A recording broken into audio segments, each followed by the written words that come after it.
Eu adoro sonhar, desenhar e construir coisas. Eu adoro fazer isso desde que eu sou criança.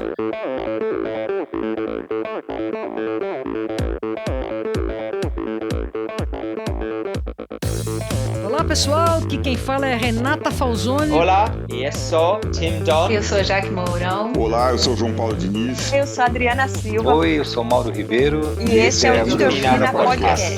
Valeu, até mais! Sou Michel Bogli e aqui no Endorfina Podcast você conhece as histórias e opiniões de triatletas, corredores, nadadores e ciclistas, profissionais e amadores. Descubra quem são e o que pensam os seres humanos que vivem o esporte e são movidos à endorfina.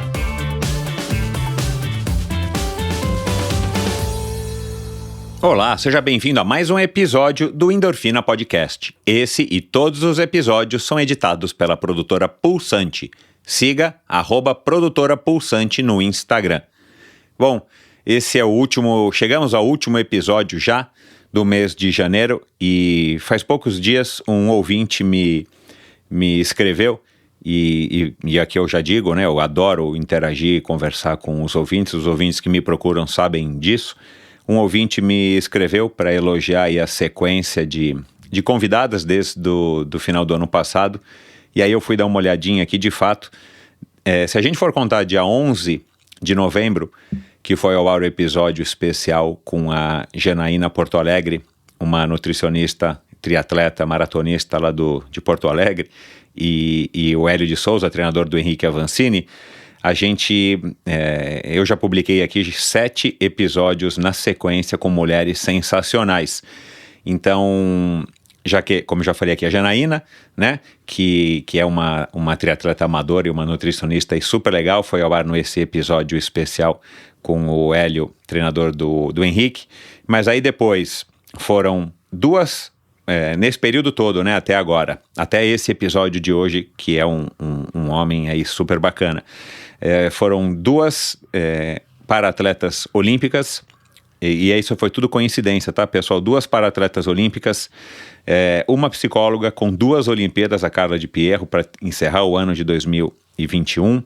Foi uma piloto de BMX com 2 Olimpíadas, a Priscila Estevô, que foi minha convidada do episódio antes desse daqui, o anterior, da semana passada. E a diretora do Strava no Brasil, a Rosana Forte, que foi o episódio anterior, então, a esse da Priscila, e uma mountain biker campeã de apenas 20 anos, a Marcela Lima. Então, só convidadas com histórias fantásticas. Então, fica aqui a lembrança, se você não ouviu nenhum desses episódios por conta aí das festas, viagem e tudo mais, fica a dica. E para quebrar essa sequência de 7 convidadas sensacionais, eu volto hoje aqui a receber um convidado, um cara espetacular, e é curioso. Eu até acho que eu conversei isso com ele durante o episódio, eu não me recordo se estava gravando ou não. Eu estava, ainda no ano passado, eu fui nadar no Clube Pinheiros, estou tentando voltar a nadar desde a pandemia, mas está difícil aí por N fatores, aí eu ainda estou me ambientando ao meio aquático. Arrumei uma brecha na minha agenda aqui no Endorfina e fui dar umas braçadas tipo 11 horas da manhã, lá no Clube Pinheiros, e estava um dia bonito, como ia nadar bem pouco, resolvi nadar na piscina de fora, sem treino nenhum e tal, simplesmente para voltar a me movimentar. E quando eu chego na piscina, tá saindo o Otávio Tavico, que é um amigo meu aí de longa data, da época do polo aquático, não um amigo próximo, mas um conhecido, e aí a gente se cumprimentou, e eu com pressa para entrar, ele com pressa para sair, e aí me ocorreu, enquanto eu nadava, como eu encontrava o Tavico em situações como essa, por exemplo, as mais inusitadas, e onde eu mais encontro, na verdade, onde eu mais o vejo, é correndo, normalmente nas imediações do Esporte Clube Pinheiros, que ele é sócio, ou lá no bairro de Pinheiros, uma vez já vi ele correndo na Marginal e tal, em horários assim completamente aleatórios, e eu sempre estou de carro, de moto, enfim, passando, e aí eu nadando, eu falei, puxa, cara, esse cara já pratica esporte há muito tempo, ele regula mais ou menos a mesma idade que eu, e eu não sei exatamente a história dele. A gente vai se cruzando ao longo aí das décadas, mas eu não conheço a história dele. Cara, eu vou convidá-lo para participar do Endorfina. E foi assim que surgiu, então, numa natação, num treininho de natação bem michuruca, e num encontro completamente fortuito, surgiu aí o meu interesse em estar conhecendo um pouco melhor da história do Tavico, e aí através de amigos em comum aí do polo aquático, eu cheguei nele e deu um bate-papo, um caldo muito legal. Ele aceitou de bate-pronto, é um cara gente boníssima, e aqui você vai ouvir nessa conversa com esse cara aí que é um empreendedor e um atleta nato, um cara que tem um preparo fenomenal, um cara que tem um dom, uma aptidão, um condicionamento físico incrível. Você vai ouvir a gente falar aí sobre derrota, otimismo, a importância de algumas pessoas na nossa vida esportiva para formar o nosso caráter, e aí ele vai falar um pouco aqui da importância do Mário Maroni, um cara aí que eu também conheci, um cara que foi meu treinador de polo aquático aí numa fase. A gente vai falar de propósito de esporte, a gente vai falar de triatlon, ele que teve uma passagem breve e não tão interessante, não tão bacana no triatlon. A gente vai falar em medo de errar, em tentar, em acertar, enfim, uma série aí de assuntos interessantíssimos com esse cara aí que está à frente da construtora Ideias Arvos, já faz aí mais de uma década e meia, e se você não é de São Paulo, você não conhece a Ideias Arvos, eu sugiro, no final eu vou falar e vou colocar no post do episódio de hoje, dá uma olhadinha no site da Ideias Arvos e você vai entender que essa é uma construtora completamente diferente, fora do padrão aí de todas as outras que pelo menos eu tenho conhecimento. Pelo menos aqui em São Paulo eles ganham diversos prêmios e tal, e ele é o cara por trás, é a mente e o braço e a criatividade, a coragem por trás dessa construtora fantástica, e é um cara que tem o esporte aí na veia, e vocês vão ouvir isso aqui muito bem durante essa conversa. Então é isso, pessoal, sem mais delongas, vamos lá para mais uma conversa espetacular do Endorfina Podcast, agora quebrando essa série aí de 7 mulheres incríveis, com esse cara muito legal, meu amigo Otávio Arvos. E antes de ir para a conversa, como sempre, não se esqueçam, endorfinabr.com é o local onde você vai acessar para ouvir os episódios, para conhecer um pouquinho mais sobre cada convidado e alguns assuntos conversados em cada um dos 200 e lá vai pedrada, 250 e poucos episódios. Lá você também consegue assinar a newsletter semanal, toda sexta-feira eu envio essa newsletter para quem curte um pouco mais o Endorfina e quer conhecer assuntos que eu acho que são interessantes serem compartilhados com vocês, assuntos que eu acho que são relevantes. E lá você também consegue apoiar financeiramente esse projeto, conhecer melhor esse projeto, entrar em contato comigo, tem link para o YouTube do Endorfina, tem link para o Instagram do Endorfina, enfim, lá é o local onde você deve acessar para conhecer um pouquinho mais ou para entrar em contato comigo ou para apoiar esse projeto. Então vamos lá para mais essa história incrível. Afinal de contas, quem é que não gosta de uma boa história, não é verdade? Aos 13 anos de idade, meu convidado começou a praticar polo aquático numa famosa escola de natação em São Paulo. 3 anos depois, ingressou na equipe do Esporte Clube Pinheiros, onde foi campeão paulista algumas vezes, campeão brasileiro, adulto ainda com 17 anos e campeão sul-americano juvenil. Ao ingressar no curso de Administração de Empresas na FAAP, decidiu abandonar o polo aquático e começou a trabalhar. Como gostava muito de esportes, continuou a nadar e a correr. Até que poucos anos depois, então com 20 anos, decide participar do primeiro triatlon internacional de Santos. Apesar de ter se preparado muito bem, ao cruzar a linha de chegada entrou em coma por desidratação e insolação. Superado o susto, nunca mais largou uma prova de triatlon e começou a velejar de windsurf, modalidade que se dedicou por muitos anos, buscando os melhores ventos e ondas em diversas praias no Brasil e no mundo. Enquanto isso, empreendia no ramo da hotelaria e da construção. Aos 45 começou no mountain bike e intensificou seus treinos de corrida. Apaixonado pela modalidade, aos 50 concluiu em Berlim sua primeira maratona e logo 6 meses depois correu a Maratona de Paris. Hoje, afastado das competições, prefere manter-se ativo e saudável praticando mountain bike, corrida, windsurf e o sup surf. Há mais de 15 anos à frente da Ideias Arvos, que constrói prédios únicos assinados por arquitetos premiados e com estética diferente dos padrões repetitivos da cidade, ele curte fazer, testar, ajustar, aperfeiçoar, refazer quantas vezes forem necessárias e até recomeçar quando preciso. Conosco aqui hoje o criativo e perfeccionista, o empreendedor, um sujeito que vive o esporte como estilo de vida, pai de 3 lindas meninas, o paulistano Otávio Uchoa Zarvos. Seja muito bem-vindo, Tavico. Obrigado, Michel. Prazer aí falar com você, cara. Cara, prazer é meu. E eu quero falar disso, claro, ao longo da nossa conversa. Esse é o objetivo de eu ter te convidado aqui pro Endorfina, né? A tua relação com os esportes, que eu não acompanho de perto, mas eu tô sempre me esbarrando com você pela cidade de São Paulo. Como eu te disse, né?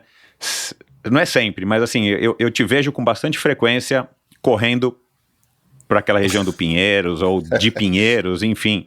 E sempre nos horários muito malucos, né? Porque nos horários normais eu tô fazendo o meu esporte e não, a gente não se cruza. E depois você ter falado, né, que começou também a fazer mountain bike e tudo mais, eu acho que tem um caldo legal pra gente tirar aqui dessa nossa conversa. Mas antes da gente mergulhar mesmo, cara, nessa pesquisa que eu faço, e o meu ouvinte já sabe, eu faço uma pesquisa aí com cada um dos convidados para pegar mais informação e tudo mais, né, e esse é o meu objetivo aqui também, não é falar sempre das mesmas coisas para você também não se entediar com uma conversa. E a gente vai falar um pouco, claro, da Ideias Arvos e da tua e do teu importante papel dentro da concepção, enfim, né? Você é o cara que criou a incorporadora, mas numa das matérias que eu li ou que eu ouvi, agora não me recordo, uma coisa me chamou a atenção pelo que você falou. Você se considera um cara otimista? Eu 100%, assim, muito otimista. E da onde que vem esse otimismo? Eu acho que é uma coisa da minha personalidade, porque eu sempre fui assim. Eu acho que no final eu sempre acho que um problema tem solução, sabe? E o problema também nunca foi uma coisa que me afugenta, assim, ao contrário, ele me atrai. Então eu gosto de coisas que são complicadas e obviamente que eu já tive minhas derrotas, claro, mas eu acho que teve mais sucesso que derrota.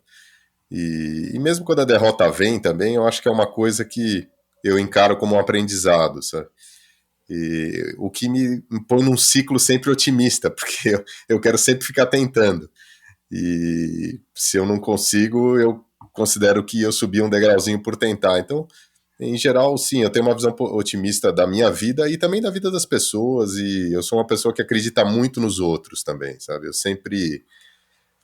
isso é uma coisa que me ajudou muito no trabalho, inclusive por eu ter a tranquilidade de poder falar com você essa hora, e como você falou, os meus treinos são em qualquer horário, porque eu, por acreditar muito nas pessoas, eu consegui formar uma equipe muito legal na minha empresa, e que me deu muita liberdade nos últimos anos, sabe? Então... é o melhor momento para mim de trabalho da minha vida, assim, porque eu consigo trabalhar, fazer o que eu gosto, que eu realmente amo fazer o que eu faço, mas com tempo, né? Eu tenho o meu tempo e tem pessoas que estão cuidando dessas coisas para mim. Eu respeito muito o tempo delas também, mas eu acho que acreditar nos outros facilita quando você tem uma empresa, começa a ficar um pouco maior, assim. E você aí, já rodou de Mavic? Produção 100% europeia. O processo de fabricação na Europa permite à Mavic ter total controle e assim garantir a qualidade impecável dos produtos. Esse requisito não se limita somente ao desenvolvimento das rodas, mas também a todas as ferramentas e maquinário de produção que são fabricados na região da bela cidade de Annecy ou no departamento, uma espécie de estado, da Alta Saboia, enquanto que a matéria-prima chega direto de um raio de 200 quilômetros. Para que a fama seja mundial, a experiência deve ser local. A Mavic é orgulhosamente representada no Brasil pela ProParts e desde 2021 a linha de rodas de carbono conta com garantia vitalícia. Agende o serviço ou reparo da sua roda no Mavic Service Center. Acesse www.proparts.esp.br para mais informações. Você conhece a Bovem? Há mais de uma década, a Bovem gerencia projetos e negocia a entrada de novos clientes no mercado livre de energia. Com uma equipe experiente, a Bovem se compromete com os bons resultados, atuando através de escritórios espalhados pelo Brasil. Descubra as vantagens de ser livre e saiba se a sua empresa também pode ingressar neste mercado. Seja livre, fale com a Bovem. Bovem, energia que inspira. Visite bovem.com.br e siga Bovem no Instagram no @bovem_energia. A Titanium Vida, Saúde e Previdência oferece as melhores soluções em proteção e segurança que você encontra no mercado para você e seus familiares, com planos de seguro de vida, saúde e viagem. A Titanium oferece serviços para o seu bem-estar, como o seguro de vida resgatável, que além de resguardar e proteger o futuro das pessoas que você ama, você tem a opção de resgatar os valores em seu seguro para utilizá-los no que quiser ou precisar. Outro serviço é o Seguro Saúde, com cobertura mundial, com livre escolha de médicos, clínicas e hospitais aqui no Brasil e em qualquer parte do mundo. A Titanium também oferece planos completos de seguro viagem. Siga @titanium.consultoria. Não conte com a sorte, conte com a Titanium. Cara, legal demais. E eu te perguntei, né, antes da gente começar a gravar, se você conheceu o Márcio Santoro, o Meco, que também é lá do clube, e você não o conhece, mas depois ouve meu bate-papo com ele é hoje o presidente CEO da África, da Agência África. Ele tem essa visão também, cara, muito nesse aspecto, né, muito parecida aí com a tua, né? Ele não abre mão do esporte, do lazer dele, e ele diz isso, que ele leva muito a sério o lazer e o esporte dele. No caso, hoje em dia, o ciclismo e o surf, mas a hora que ele está no trabalho e, claro, ele está com a cabeça voltada para o trabalho, então ele consegue compartimentalizar esses dois aspectos da vida dele, que são muito importantes e na vida de todo mundo, né, cara? O momento que você tem de lazer, ou o momento que você está desligado do trabalho e o momento que você está conectado no trabalho. E claro que ele também tem uma equipe que corresponde aí, então ele consegue ter... É um privilégio isso também, né, Tavico? Porque não depende só também da sua vontade ou da sua... Enfim, do porte da sua empresa, né? Depende também de saber administrar bem as equipes, saber formar bem, escolher bem quem são as pessoas que vão estar trabalhando com você. Você acha que você pegou um pouco disso da experiência que você teve trabalhando com teu pai lá atrás? Não, eu acho que isso é muito mais da minha personalidade, mas eu vou te falar assim, uma colocação que é um pouco diferente do exemplo que você deu. Muitas vezes eu não separo muito assim esses momentos para mim. Muitas vezes eu tô correndo e eu gosto muito da corrida isso por causa disso, e eu tô pensando no trabalho. Eu tô pensando num prédio, em como resolver um problema e tal. E muitas vezes eu estou numa reunião e às vezes eu estou pensando no esporte. Então, eu não compartimentalizo muito isso. Assim. Claro que isso não é uma coisa que é generalizada. Em geral, eu estou prestando atenção na reunião. Mas muitas vezes, quando eu faço esporte, e tem alguns esportes que eu gosto, é porque ele me permite meio uma meditação, assim, que é a natação, a corrida. O ciclismo eu não gosto de estrada porque eu sou muito distraído também, então eu acho que eu vou me colocar em risco assim. E quando eu tô de mountain bike, daí é um esporte que exige mais atenção, porque senão você pode, enfim, tomar um tombo, né, com algum obstáculo. Daí eu consigo me desligar, porque eu gosto de pedalar em trilhas mesmo. Até tem uma trilha particular que eu fiz no meu sítio, assim, que é super legal. E, legal. Então ali é tipo um videogame mesmo, eu tenho que ficar prestando atenção o tempo todo. Mas, em geral, eu sou muito, um pouco disperso, assim, sabe? Muitas vezes eu tô, mesmo com minhas filhas, eu tô falando com você, qualquer momento eu tô, às vezes, pensando em outras coisas. Porque é uma coisa que também não me atrapalha, eu sou assim desde criança mesmo, sabe? Quando era moleque, minha mãe me colocou no psicólogo, inclusive, porque ela achava que eu tinha algum problema. Mas eu não sou uma pessoa 100% concentrada, eu me concentro, quando eu tenho um problema sério, claro, tento resolvê-lo, mas muitas vezes eu fico meio orbitando, assim, entre várias situações. Talvez essa seja uma característica de das pessoas que são mais criativas, né? Dessas pessoas que têm a cabeça mais inquieta, né? Para ficar, enfim, viajando literalmente nos pensamentos, no bom sentido. Agora, o que eu falei do Meco, você tem razão, e eu queria justamente abordar esse assunto da divisão, porque ele é o único convidado não sei quantos convidados que eu já gravei aqui que que são executivos, altos executivos, CEOs e tudo mais, mas ele é o único cara que consegue compartimentalizar isso. Eu não me referi a isso, eu me referi assim, cara, a ter o seu... A você se permitir ter o seu momento de, cara, fazer a tua corrida no meio de uma reunião e outra, sei lá, às 11 horas da manhã ou às 3 horas da tarde, num dia de semana normal, né? Então, eu acho que assim, eu não consigo compartimentalizar o meu pensamento, mas o meu tempo sim, sem dúvida. O meu tempo, hoje eu tenho um controle quase total, assim, e os horários que eu pratico esportes, assim, também não são horários que eu praticava quando eu era moleque. Eu não gosto de acordar cedo, mas para sair correndo, ou para andar de bicicleta, seja o que for, assim.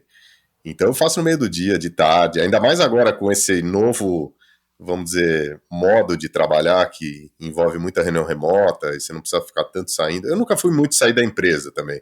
Sempre as pessoas vêm na minha empresa para se reunir comigo. Mas isso facilitou ainda mais minha mobilidade. Eu acho que o que mais me prende, assim, até são as minhas filhas, porque eu sou divorciado e eu não fico com elas o tempo inteiro. Então, quando eu tô com elas, daí eu tenho uma agenda mais com elas, enfim, de pegar na escola e tal. Mas eu tenho um tempo bastante livre e eu gosto de realmente fazer no meio do dia, assim. Quando você me encontra, sempre vários amigos meus me vêm correndo na rua, nos horários também super estranhos, assim. Então. E eu falo, não, tudo bem, eu não tenho esse problema. Eu quero abordar esse assunto, né, mais pra frente, inclusive essa história que você falou, né, do esporte também, de alguma maneira, servir como uma espécie de meditação e de você arejar a cabeça e oxigenar a cabeça, principalmente, e os esportes de endurance, de repetição, proporcionam esses momentos, né? E alguns convidados aqui do Endorfina já falaram exatamente isso, que o fato de nadar ou pedalar ou correr acaba sendo também um exercício de meditação, por que não, né? De desconexão, tem alguns até que chegaram a mencionar esse tipo de, essa palavra, né? De se desconectar, mas antes, você, que eu queria saber, você é o tipo do cara que faz a sua agenda de atividade física de acordo com, assim, você vai conforme a música, tipo assim, cara, o cara cancelou uma reunião, eu tinha programado de fazer um negócio, mas eu vou aproveitar e vou dar uma corridinha, ou vou, sei lá, vou lá pro clube dar uma nadadinha, ou você prefere ter uma rotina rígida, e claro, assim, rígida que eu digo programada, tipo, olha, eu sei que amanhã às 4 horas da tarde eu quero ir vou dar uma nadadinha, sei lá, ou você consegue se adaptar e vai encaixando na sua vida os momentos que supostamente seriam vagos para fazer a sua atividade? Olha, legal essa pergunta. Eu tenho duas características. Primeiro, eu não tenho uma rotina de atividade que é rígida, porque eu acordo de manhã e falo, hoje eu tô com vontade de nadar, ou de correr. Praticamente todo dia eu faço exercício, ou de fazer musculação. Musculação bem eu não faço, mas exercício de força, funcional e tal. Então, assim, primeiro eu não tenho. Tem semana que eu corro mais, tem semana que eu corro menos, tem semana que eu gosto de nadar. Se eu tô na praia, eu posso querer velejar, fazer outra coisa, ou andar de mountain bike, mas eu não tenho essa rotina. E no meu dia, eu tenho bastante tempo livre, assim, sabe, de não ter reunião presencial marcada. Então, eu nem tomo conta muito da minha agenda. Minha secretária marca para mim, eu olho, eu não tenho reunião de última hora, esse tipo de coisa, então eu sei com antecedência, eu falo, putz, hoje eu vou conseguir fazer isso a tal hora, assim. E daí eu faço o que eu tô com vontade na hora, assim, sabe? Eu abandonei há muito tempo uma rotina, assim, de ter um exercício programado. A última vez que eu fiz isso, que eu quis correr umas maratonas, assim, e daí eu achei que era necessário eu ter um treinador, né? Porque eu nunca tive isso, a não ser quando eu jogava polo aquático, que foi o último momento que eu tive uma coisa mais rígida de treinamento, envolve outras pessoas, um esporte coletivo e tal. Mas isso eu parei de jogar com 18, 19 anos, mais ou menos. Então depois sempre foi por prazer mesmo, né? Mas nesse momento que eu fui correr, daí eu tinha uma rotina que era um treinamento específico, assim. Por acaso você chegou a treinar com o Bado? Cheguei. E foi muito bom eu treinar com o Bado, porque no polo, né? Porque ele é um cara sensacional, assim, um cara que tem... Depois de mais velho, né, eu joguei no Pinheiros até novo, porque eu parei com, acho que 19, 20 anos, mais ou menos. E depois de mais velho, eu comecei a ver como você tem algumas pessoas que sabem te motivar, né? E eu dei muito valor a isso. O Bado, eu já falei isso pra ele uma vez. E quando eu estava numa escola de natação, que era o Polé também, tinha o Mário Maroni, que eu acho que ele é lá do Paulistano hoje. São os caras que eles têm um poder motivacional, assim, que devia ser usado em empresa. Eu falei isso uma vez pro Mário, faz anos que eu não vejo ele. Mas eu nunca fui uma pessoa que tivesse aptidão para esporte, assim, sabe? Eu nunca não era o melhor em nada, muito pelo contrário, eu sempre era o pior, assim, em todos os esportes que eu fazia. E eles me motivaram muito, assim, primeiro o Mário, depois o Bado, e o João Gonçalves também, eu treinei com ele lá no Pinheiros. São os caras que tinham muita sabedoria, assim, para te ensinar, né, um jovem a não só praticar o esporte, mas ele entender a dinâmica de que se você se esforçar, você pode se superar. Eu acho que essa que é a principal ensinamento para mim do esporte, né? Porque tem gente que nasce com toda aquela aptidão, né? E, nossa, eu via isso muito, né? Era invejável isso.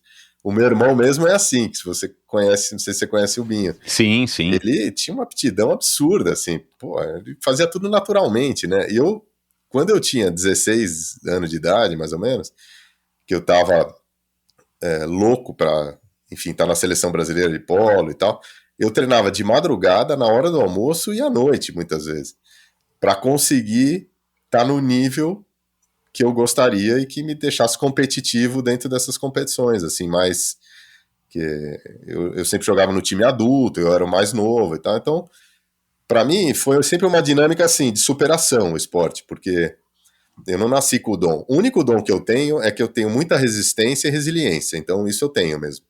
Uhum. E mais tarde eu fiz esportes de endurance, que não era o que eu comecei a fazer jovem, e daí eu pude ver que realmente eu aguentava o tranco mesmo, sabe? Eu realmente tinha uma resistência muito grande. Mas eu sempre tive que me esforçar muito, assim. E essas pessoas, o Bado foi um deles, e o Mário Maroni também, que sabem mostrar isso para uma criança. É uma lição que não tem preço, sabe? Para mim foi muito importante e depois, enfim, empresarialmente também. Cara, muitas coisas aí que você falou, e eu perguntei do Bado, porque o Bado foi o meu principal professor lá no Polo Aquático do Pinheiros. Eu também comecei com 13 e eu parei com 18. Foi a hora que eu migrei para o triatlon, a hora que o triatlon tinha chegado lá no Clube Pinheiros, já através também de algumas pessoas que depois eu vim a conhecer. Mas, cara, eu vi o Bado na semana passada, quer dizer, eu vi o Bado no meio da pandemia. Eu comecei a pedalar de mountain bike pela cidade, quando a cidade estava toda em lockdown, e eu atravessei aquela ponte que passa por cima da Avenida Sumaré, não sei como é que chama, lá da Paulista, do Hospital das Clínicas para o Sumaré. Cara, e o Bado estava correndo lá num dia bem cedinho, e com aquele físico característico do Bado, né? Que parece o Falcon da nossa época, né, cara? Aquele cara largo, né? Quadradão, largo. Cara, eu vi o Bado na semana passada, lá no clube, o pessoal tava jogando polo lá. O Magrão, o Cristiano Dutra, o João, apareceu até o Mandi, tava lá, jogando no gol de novo. Cara, o Bado tava jogando.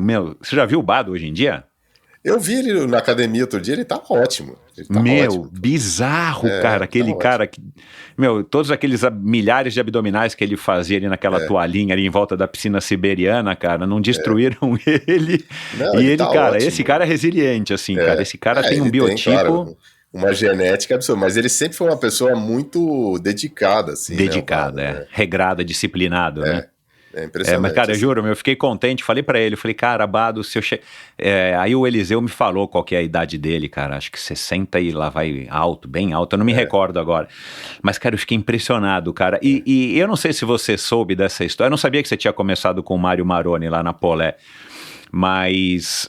O Mário, ele tentou fazer triatlon, né? Por incentivo do Paulo Marcelo, que também era lá E aí a gente vai passar um pouco por essa história do triatlon, né? Que eu não sei se te traz boas memórias, mas, cara, a história do Mário, cara, é uma história, assim, nesse aspecto similar com a tua. A gente estava pedalando na USP cedinho, o Paulo Marcelo levou o Mário Paulo Marcelo e o Mário Maroni eram muito próximos, né? Já por conta da Polé, não sei se eles chegaram a ser sócios de alguma coisa, enfim. Depois do final da Polé, se eles foram sócios de alguma academia, não lembro. E o Mário e o Paulo Marcelo, o Paulão, chamou o Mário para fazer triatlon. Cara, e a gente tava pedalando, o Mário daquele jeito que você sabe muito bem como é que é, também é um cara, né, com esse estilo do polo aquático de aguerrido, raçudo e tal. Cara, o Mário tomou um tombo na nossa frente, cara, abriu a cabeça na USP. Nossa. Cara, entrou em convulsão, eu fiquei segurando ele lá, o Paulo Marcelo foi buscar a ambulância. Meu, foi um treco. Putz. Não aconteceu nada com ele depois, claro, ele tá aí no Paulistano. Eu não sabia que ele tava no Paulistano. E, cara, aí eu fiquei, o Paulo Marcelo foi com ele pra ambulância, pro hospital do HU, e eu peguei a bicicleta dele e fui até o carro dele. Cara, o capacete tava no porta-malas, cara, do carro, ele tava sem capacete. Moral da história, ele nunca mais voltou. Ele também nunca mais, assim, foi, né, não sei se foi a esposa dele, se foi ele mesmo, o cara ficou chateado com a situação, né, porque o cara é um touro, né, assim, um jogador de polo aquático, forte, cara, e infelizmente eu que tava ali, cara, que você tem que presenciar isso, que é horrível, né, cara, ainda mais uma pessoa que você tinha uma relação também de muitos anos que eu tive com o Mário. Mas enfim, cara, é legal você falar que você nunca foi bom em nada, que você não tem aptidão, é muita raça, resiliência e resistência.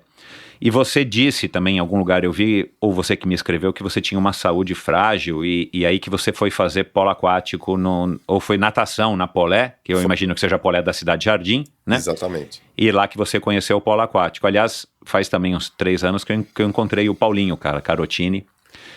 Tinha voltado, acho que ele passou um tempão na Espanha, não lembro, enfim, fazia anos que eu também não o via. E que saúde frágil é essa, cara? Porque quem te vê, e eu que te conheci na época do polo, você é um touro, né? E hoje eu acho que, apesar dos seus 53 anos, né? Eu tô com 52, 54.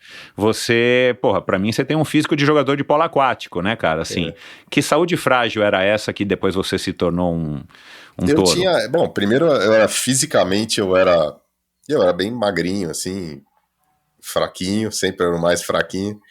Tinha um princípio de reumatismo também. Uau! E tive muita dor no joelho também. E eu era uma pessoa muito introspectiva também, sabe? Eu tinha amigos, lógico, eu tinha meus amigos e tal, mas eu gostava de desenhar, de ficar em casa montando coisas e tal, que eu acho que futuramente acaba me direcionando para o que eu faço hoje. Mas eu não era uma pessoa muito de esporte, sabe? De atividade, de ter aquela agressividade do esporte e tal. Isso veio depois para mim, mas quando veio, de fato, eu abracei aquilo e foi uma transformação, assim. E ela aconteceu bem nessa época que eu tinha mais... Aconteceu cedo isso para mim, com 12, 13 anos, que eu comecei a ter que nadar, porque minha família toda tem problema na coluna, e minha mãe achou que natação seria boa para coluna, o que é uma coisa que não tem nada a ver. Mas, enfim, daí eu comecei a nadar. Mas que é bom pra tua saúde de uma maneira geral, né? Exatamente. Nadar é bom, né? Só não sei como é que é a relação com o problema na coluna. Daí eu entrei nessa escola de natação, eu detestava fazer todo esporte, me pôr no basquete, no tênis, eu achava, eu odiava aquilo. E quando eu encontrei o Mário lá, ele falou, ele deve ter pensado, falou, não, eu vou... Ou aquilo é instintivo dele, por isso que eu sou muito grato a ele, porque de fato ele prestou mais atenção em mim, e foi me dando exercícios, assim. E como eu sou uma pessoa muito também intensa no que eu faço, eu aceitei aqueles desafios e fui fazendo cada vez mais exercício, nadando muito mais.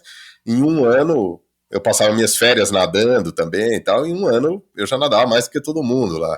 E daí eu me redescobri, e aquilo foi uma coisa importante para meu autoconhecimento e também até uma autoafirmação também, né, que eu precisava naquela fase da minha vida, assim, a gente sempre precisa, lógico, mas exato, principalmente naquela fase, né, que você é o moleque mais frágil e de repente você começa a sobressair.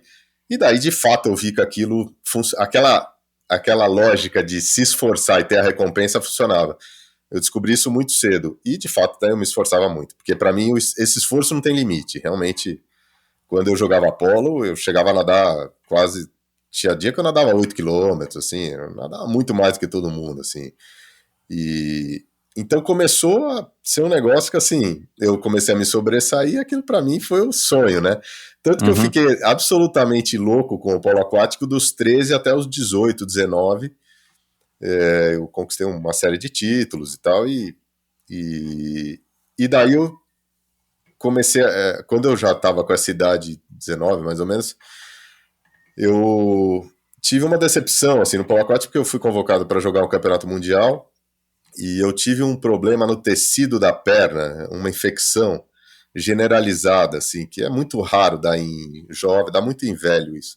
E eu tive que abandonar a seleção brasileira, eu estava prestes a ir, estava jogando super bem, assim, e aquilo para mim foi um baque. Depois daquilo, eu comecei a ter que trabalhar à noite, a empresa do meu pai estava indo já super mal, assim. O meu início empresarial foi muito difícil, porque o meu pai faliu quando eu era moleque, assim, quando eu estava nessa idade. E eu tive que começar. Tem gente que começa do zero, né? Mas eu comecei do menos zero. Foi muito difícil. Então foi um momento difícil que eu falei, não dá. Eu comecei a trabalhar o dia inteiro, estudava à noite, e não tinha como treinar, nem tinha como pensar nisso mais.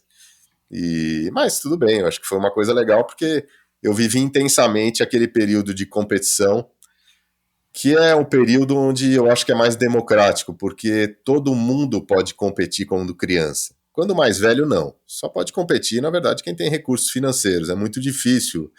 Num triatlon, por exemplo, quem tem que trabalhar 12 horas por dia, chegar em casa, cuidar das crianças, ainda tem que comprar uma bicicleta.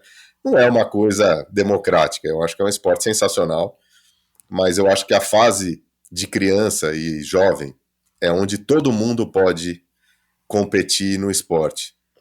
Por isso que eu nunca falo, eu tento não falar assim que eu tô treinando, entendeu? Porque treinando eu tava naquela época.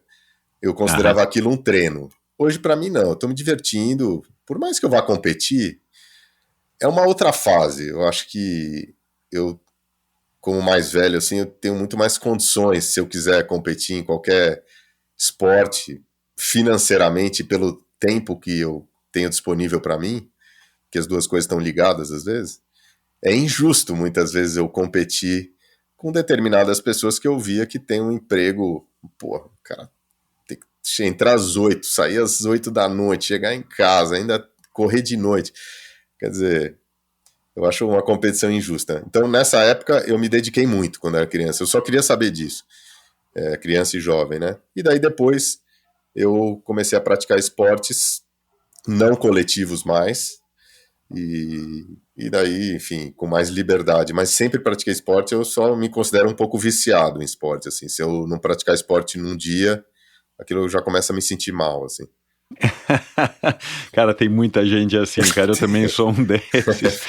Eu, nos últimos 5 anos, mais ou menos, eu consegui dar uma bela de uma flexibilizada, ainda consigo ficar um dia sem fazer e não ficar roendo as unhas ou irritando a família. Mas não gosto, assim, é fato, assim, se eu fizer alguma coisinha, cara, e hoje em dia o meu alguma coisinha pode ser alguma coisinha mesmo, eu já tô mais tranquilo. Agora, você foi pro Pinheiros como militante por conta de toda essa sua dedicação? Ah, tá. Não, eu era sócio do Pinheiros e daí a escola de natação do Polé, ela meio que fechou numa época. Isso. O time se dissolveu e nós fomos, cada um foi para um lado, mas eu daí fui pro Pinheiros. E fui muito feliz lá, foi super legal, foi a melhor época, assim, pra mim como esportista. Tavico, você falou do Bado, você falou do João Gonçalves, que faleceu, né, acho que faz uns 2 anos, e você falou do Mário Maroni. Eles eram também disciplinadores, né, o polo aquático tem eu entendo que o polo aquático tem essa escola que é assim, cara, chegou atrasado, paga as flexões, se tiver frio não reclama, se reclamar vai embora, não fica na piscina, né, e era uma época que acho que se fosse hoje em dia, isso era bullying, né? As nossas mães iriam lá reclamar. Meu Deus do céu. Mas a gente sobreviveu e eu acho que sem nenhuma sequela negativa, mas sequelas positivas, né, cara? Porque muito eu acho que essa formação, e você acabou de fazer o teu testemunho com o Mário Maroni, com o Bado, eu acho que isso é uma coisa que dá uma uma fortalecida legal, né, no caráter, ainda mais do menino, né, não sendo aqui machista ou feminista, mas assim, cara, porque a gente tem uma idade que nós somos umas pestes, né, cara, e de repente a gente entra num polo aquático, que é disciplinador, que você aprende que o técnico é quem manda, e aí na piscina você pode descontar toda a tua raiva, né, na bola e nos companheiros ali de jogo, acaba sendo uma coisa que dá uma base legal, eu acho, pra vida em termos de formação de personalidade e caráter, você não concorda? Eu concordo, eu acho que na nossa vida, assim, quando a gente sai da infância, assim, a gente precisa, e na vida adulta também, eu acho que o que a gente precisa muito é de um propósito. E eu acho que quando você é adolescente, o propósito ele não está claro ainda, porque você não sente aquela vontade, não, eu preciso ganhar dinheiro, eu preciso trabalhar. Claro, isso para nós de classe média alta, né? Exato. Logicamente que uma pessoa que está lá no campo, ele nem pensa nisso, né? Ele tem que trabalhar para sobreviver. Mas eu acho que o propósito para o adolescente é muito importante e eu encaro que quando você está num esporte competitivo, você tem aquele propósito na sua vida, aquilo te guia, aquilo vai te ensinar um monte de coisa, assim como você aprende na escola, você vai aprender a perder, a ganhar, você vai aprender a ter uma estratégia de como superar aquele menino que é melhor que você, ou uma menina, mas eu acho que o propósito é fundamental na vida inteira da pessoa, eu acho que ele vai mudar, eu acho que também... e não pode, acho que confundir propósito com distração, que eu vejo que há muita coisa, isso acontece muito também na fase adulta e madura, da pessoa ter o esporte como distração para outras coisas que ele não quer enfrentar na vida, às vezes, também. Isso também é uma coisa que tem muito, e principalmente esporte de endurance, assim, você vê que às vezes o cara tá ali fazendo aquilo, mas, puta, a família tá uma merda, o trabalho tá uma merda. Eu acho que você precisa ter sempre ter um equilíbrio, né, e colocar os propósitos que realmente são importantes na sua vida, que, claro, o esporte é importante, mas lógico que a sua família é mais importante, os seus pais, os seus filhos, o seu trabalho, né, acho que isso são coisas que a gente tem que dar um valor diferente, né, mas eu acho que a gente precisa do propósito, e o adolescente é difícil ele ter. Por isso que eu tive sorte, e você também, da gente estar nesse ambiente naquele momento, porque aquilo nos tirou de diversos outros tipos de problema, talvez, que a gente fosse enfrentar, né? Não, e mexe muito com a autoestima, né? Mexe muito com essa história mesmo da gente estar se encontrando dentro do nosso mundinho ali, da sociedade, dos amigos, enfim. Eu acho que... e em especial o polo aquático, né? Que é o que a gente fez na mesma faixa etária, eu acho que ele traz muito isso, né? Eu só lamento, pra gente encerrar esse assunto do polo aquático, que nesse mesmo dia que eu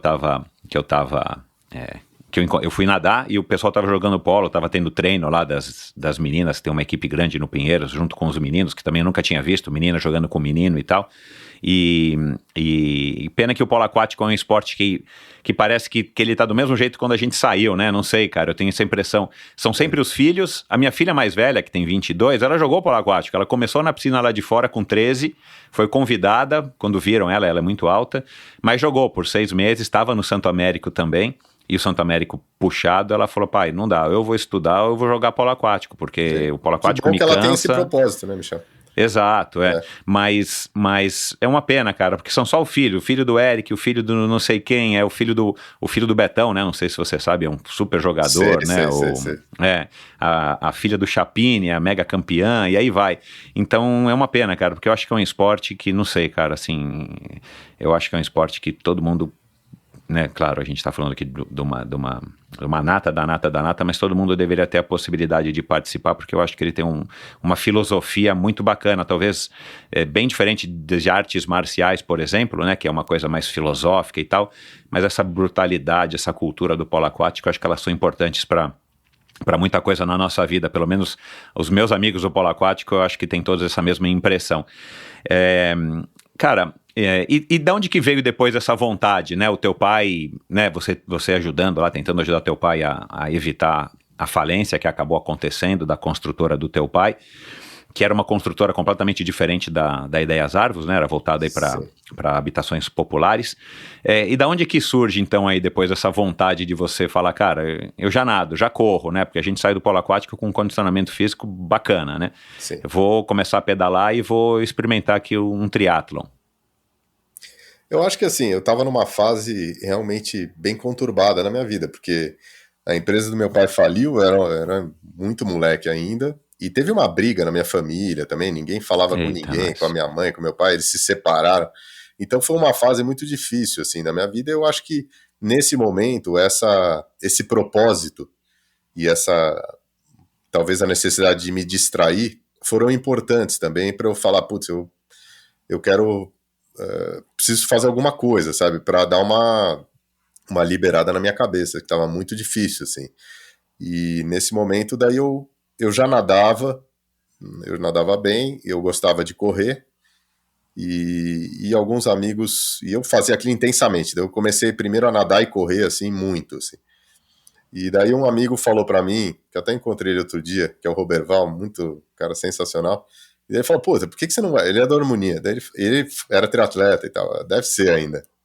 E daí ele falou, não, você tem que pegar uma bicicleta e fazer um triatlon, né? Porque não é possível. Porque eu corria, assim, eu saía pra correr 30 quilômetros, assim, sem beber água, aquelas coisas que dava, no treino da piscina era 50 de 100, sabe? Aqueles treinos absurdos, assim, que o Bado dava pra gente. E E daí, muitas vezes sem óculos, né? do jeito que tava ali, né? E daí ele falou, daí eu peguei uma bicicleta um mês antes, eu não sabia nem, eu nunca tinha andado numa bicicleta dessas que tinha o profile na frente, assim, eu nem sabia, não conseguia nem abaixar na bicicleta para pedalar, apoiado, sabe? E daí teve o triatlon de Santos, e era um triatlon olímpico, que era uma distância curta, porque para mim, assim, nessa época, os meus não era treino de corrida, eu saía para correr num ritmo de 4-1, 30 quilômetros sem beber água. Eu corria da Barra do Saí até o final daquela praia comprida lá que tem Baleia. Boracéia lá, que Boracéia. Nossa. Não, eu fazia umas coisas, umas loucuras. Daí voltava, ia até as ilhas 3 vezes e voltava, fazia 3 idas e volta, umas coisas loucas. Assim. Caraca, meu. Daí eu falei, pô, fazer um triatlo desse é ridículo, né? Falei, tá bom, vou pegar a bicicleta e vou fazer, né? Comprei uma bicicleta e fui um mês antes, dei uma pedaladinha, não sabia nem trocar marcha, nem encaixar minha sapatilha, nada. E daí no dia da prova, foi a primeira prova que teve no Brasil de triatlon olímpico. Acho que foi Não, foi o primeiro triatlon internacional, né? Que você Internacional falou de que Santos, foi. exatamente. Foi o primeiro triatlon. Não, já tinha triatlon olímpico, mas foi, enfim, que é um marco. Até hoje o triatlon internacional ainda existe, né? Em fevereiro. Daí eles não conseguiram fechar a estrada no lugar, no tempo que eles queriam. Então a prova era para começar às 8, começou meio-dia. E eu fiquei lá sentado na praia, esperando para nadar, né? Tomando num puta sol, sem beber água. E a hora que eu fui nadar, eu nadava bem, eu saí uns primeiros ali, peguei a bicicleta, já foi o caos, porque eu já estava um pouco zonzo assim na bicicleta, desidratado. E daí eu terminei, ainda na hora de entregar a bicicleta eu caí, porque eu estava um pouco tonto, não consegui me desclipar, e saí para correr 10 quilômetros, 10 quilômetros era ridículo para me correr assim. E daí eu comecei a ficar realmente desorientado, assim, eu terminei a prova, caindo e levantando, assim, e daí eu entrei em coma, porque eu tive uma desidratação profunda e insolação, e quando eu entrei em coma, eu terminei a prova e desmaiei. Daí eles, também a parte médica lá da prova estava um pouco desorganizada e me entubaram de um jeito errado, perfuraram minha pleura do pulmão, daí foi uma confusão. Nossa, cara. Daí eu entrei em coma. Mas isso já no hospital lá municipal de Santos, sei lá. Não, eu tava na prova mesmo, né? Eu acho que eu nem fui pro hospital. Caraca, meu. E daí tinha uma amiga minha que tinha ido me ver na prova, e ela avisou, daí minha mãe, lógico, quase teve um ataque cardíaco, minha mãe e meu pai, e mandaram, até foi daí eles mandaram o Tuma, sabe, aquele Tuma, o mais velho, né? Sim. Ele esqueci o nome dele, eu sei quem médico, ele era paciente do meu mesmo médico, que é o Massuda, e daí eles conseguiram fechar a estrada para eu voltar de ambulância, porque não dava nem para ir de helicóptero pro Einstein, sabe, porque o tempo estava fechado, era uma volta de feriado, né, que é 25 de janeiro, né. Nossa. E daí eu consegui, enfim, eu cheguei a tempo no Einstein, e daí fiquei em coma lá, acho que talvez 2, 3 dias, não foi muito tempo, assim. E, enfim, não tive nenhuma sequela, nada, mas foi um susto que não me deixou nenhuma trauma, nem nada disso, sabe? Quando eu saí de lá, eu tive que tomar muito antidepressivo e tal, porque é um processo meio complicado na hora que você sai do coma, pelo menos pra mim, assim. Eu não tinha um problema físico, além de ter que recuperar meu pulmão, porque depois você tem que fazer uma físio pro pulmão, voltar ao normal, né? Expandir e tal. Mas eu não tinha nenhum trauma físico. Daí, quando eu saí de lá, eu tava muito louco, assim, com antidepressivo e tal, e daí o meu pai falou, vai viajar um pouco, vai descansar e tal. E daí eu comecei a praticar windsurf, eu fui pro Caribe, tá? Fui visitar umas ilhas, assim. E eu já sabia velejar quando era molequinho, eu aprendi, daí eu comecei a entrar nesse negócio de windsurf, assim, que eu achei uma delícia, assim, uma coisa diferente, né? E daí eu fiquei enlouquecido com windsurf até uns 40 e poucos anos, assim, foi o esporte que eu pratiquei durante mais tempo. Eu competi algumas vezes também, mas era mais por prazer mesmo. Mas eu sempre sou muito intenso. É um esporte prazeroso, né, cara? É um esporte bonito, gostoso, tem praia, tem... gostoso, né? E ele exige força física, é um esporte de muita dificuldade também, e ao mesmo tempo também eu corri e nadava, eu praticava esportes aqui, enfim, durante a semana, né? Mas foi o esporte que eu mais longevo, assim, pra mim, que eu pratiquei por mais tempo, e aquilo também, assim, se tornou meio um propósito na minha vida, assim, sabe? Eu já trabalhava, eu já tinha que me sustentar e tal, porque, enfim, eu saí de casa muito cedo, com 20 anos mais ou menos, eu já fui morar sozinho. Mas daí que eu falo uma coisa pra você, assim, que às vezes pode ser, depende, eu acho que um pouco da pessoa, né? Mas eu me considero uma pessoa muito intensa, assim, é que nem a pessoa que bebe, né? Eu não bebo, nem fumo, nem nunca bebi. Mas tem pessoa que não pode beber, né? E eu sou uma pessoa que eu sou muito intensa, assim, nesse negócio de esporte e tal. E o windsurf, eu vi num momento que ele me distraía um pouco da vida, assim, também, sabe? Aquela coisa que começou a virar uma distração muito grande. E aquilo, eu achei que num momento eu me casei, tive a primeira filha, e daí eu decidi parar um pouco com esse negócio, sabe? De aquela dedicação total ao esporte, sabe? Aquela coisa, não, tá ventando, se tem onda, eu deixo a família e vou embora. Isso é uma coisa que eu vejo em muita gente, assim, e eu passei por isso, principalmente na minha primeira filha, e eu acho que é uma coisa que, daí eu acho que o esporte é nocivo, sabe? Daí eu acho que o esporte deixa de ser Quando ele vira uma legal. muleta, né, cara? Uma coisa que te distrai da onde você tem que se preocupar, que você falou isso agora, que foi muito bom. Isso eu acho que é a única coisa que eu acho que é negativa do esporte, sabe? É quando ele começa a te distrair demais da vida e te tirar das coisas que realmente importam na sua vida, né? Porque o esporte, ele é um acessório. Eu acho que o esporte não pode ser um propósito na sua vida, a não ser que sua vida não tenha mais nada mesmo, né? Eu acho que você tem amigos, você tem família, você tem filhos, você tem um companheiro ou companheira e tal, e o seu trabalho.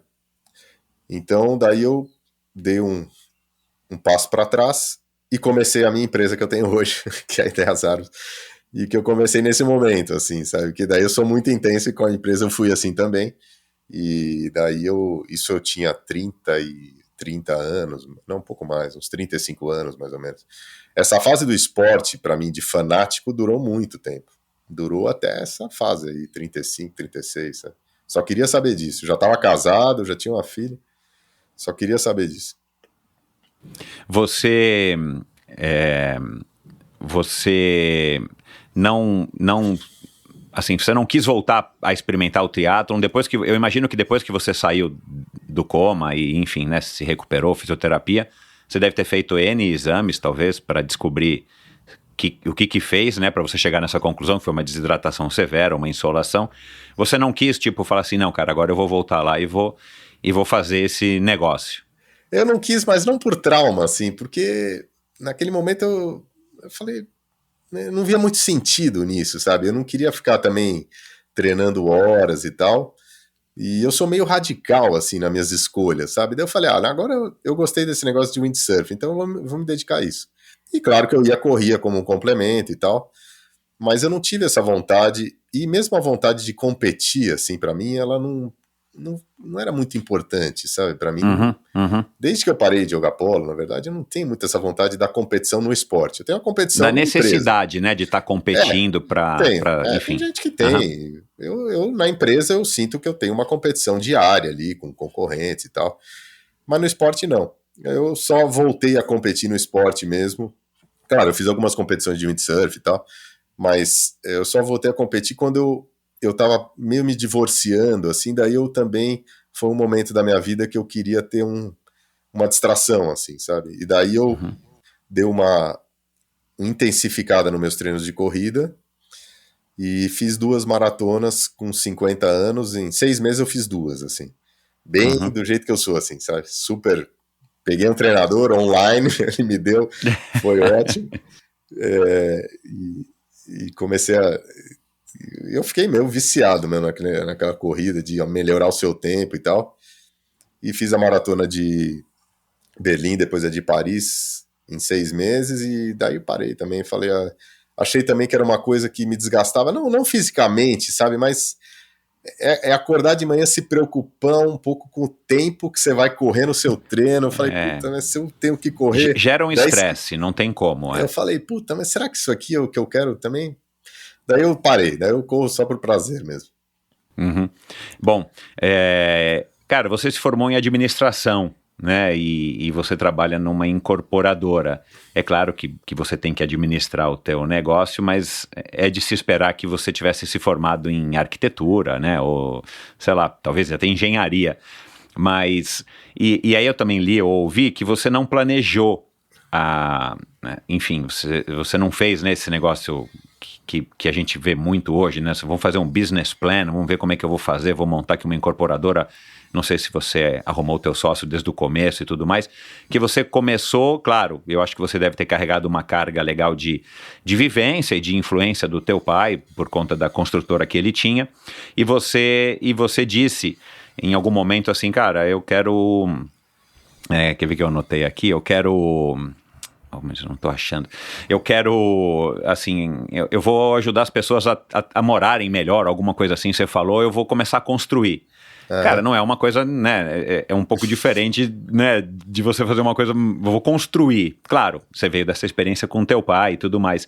Mas, cara, da onde que vem essa vontade, esse drive de falar assim, cara, eu vou começar a empreender, vou começar a construir para ajudar as pessoas a morarem melhor, né? Que isso é uma coisa muito legal da Ideias Arvos, esse propósito que vocês têm, que vocês não são uma construtora padrão, né, comum aqui em São Paulo. Vocês estão, talvez sejam a ponta de lança aí de um movimento bem interessante.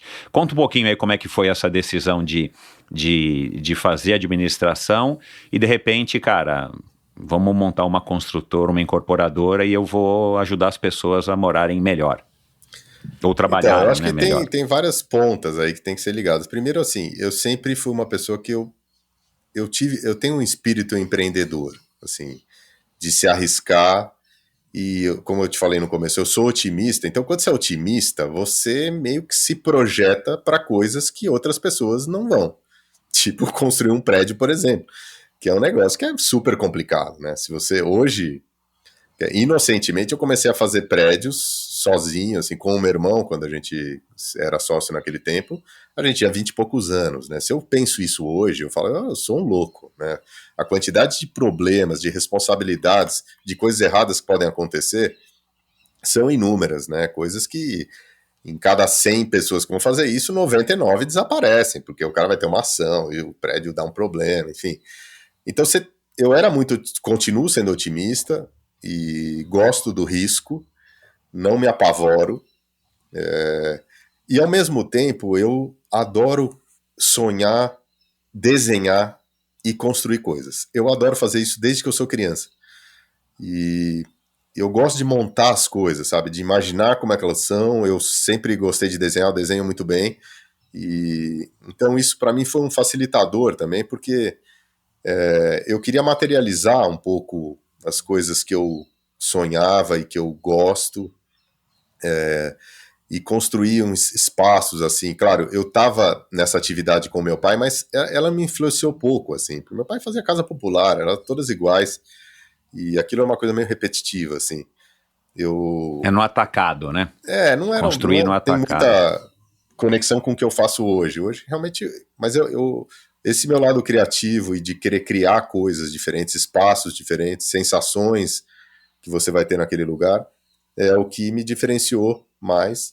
E eu acho que o espírito empreendedor e a coragem, o otimismo, ele me ajudou muito, assim, porque eu não tenho barreira, sabe? Quando eu quero um negócio, eu vou atrás e faço. Eu vejo, eu planejo, eu vejo quais são os riscos e tal, mas eu não sou aquela pessoa que fica sempre colocando 1000 empecilhos na frente, sabe? De falar, isso não vai dar certo, porque tem isso.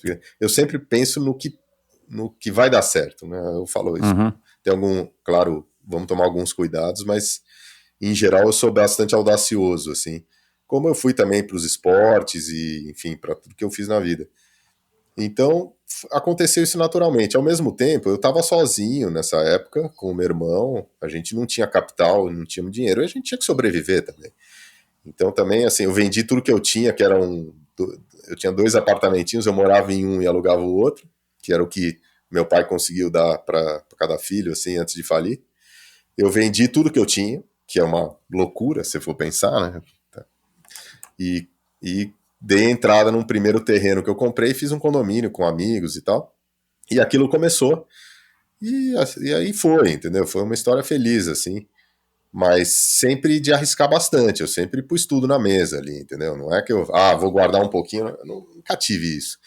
E eu nunca tive isso também no esporte também, ou mesmo para correr uma maratona, por exemplo, sabe? Eu sempre, a corrida é uma coisa que exige muita coragem também, sabe? Se você, a partir de uma certa distância, assim, você tem que ter coragem para enfrentar a dor que vai aparecer, aquela falta de fôlego. Se você não superar aquilo, você não consegue correr bem.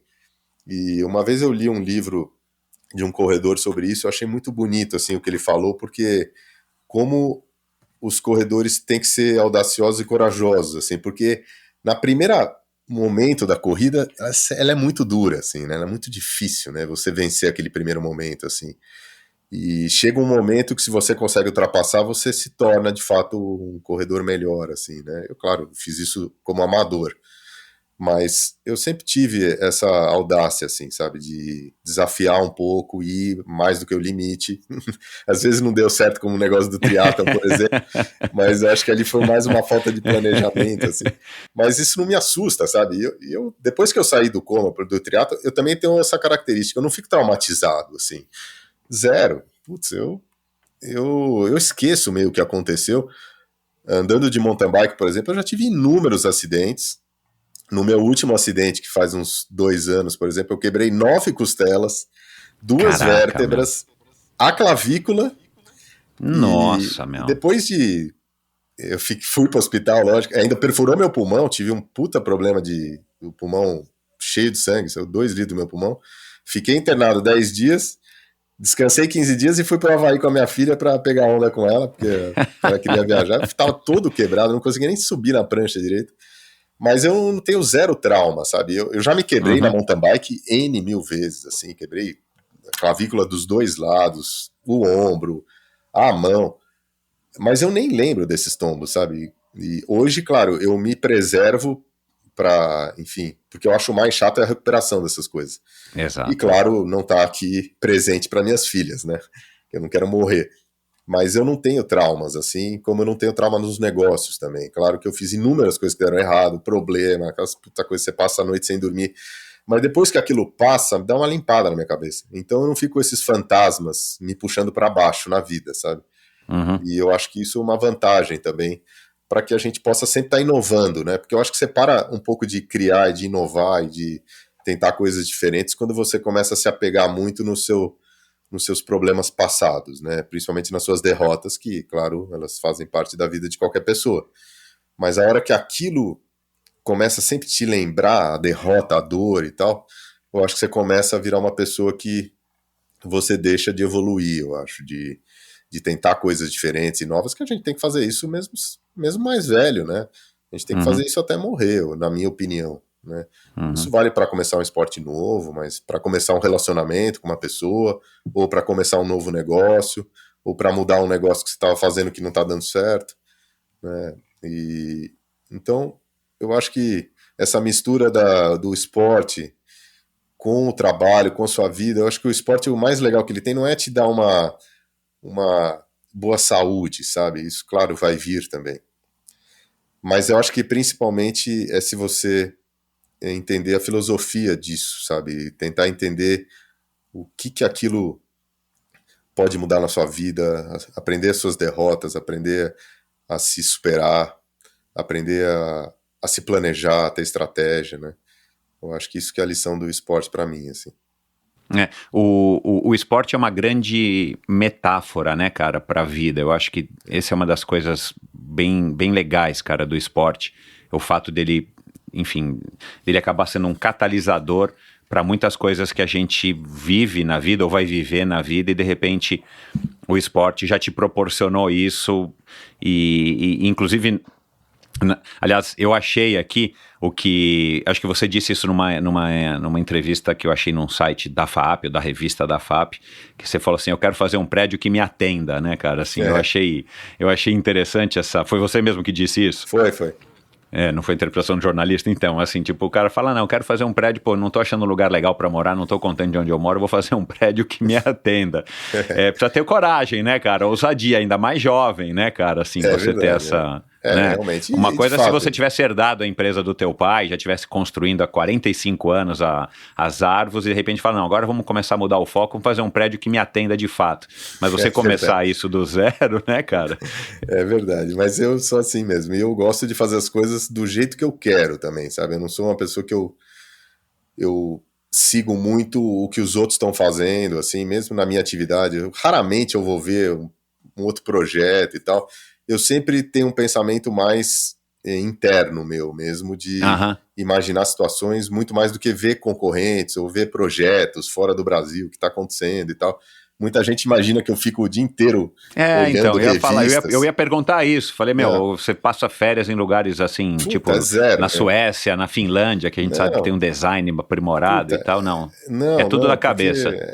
O que eu penso primeiro é na sensação, não penso nunca na cor do prédio, nada. Eu penso o que aquilo pode te trazer de legal, sabe? Como aquilo pode te abrigar e te deixar numa situação confortável, gostosa e tal.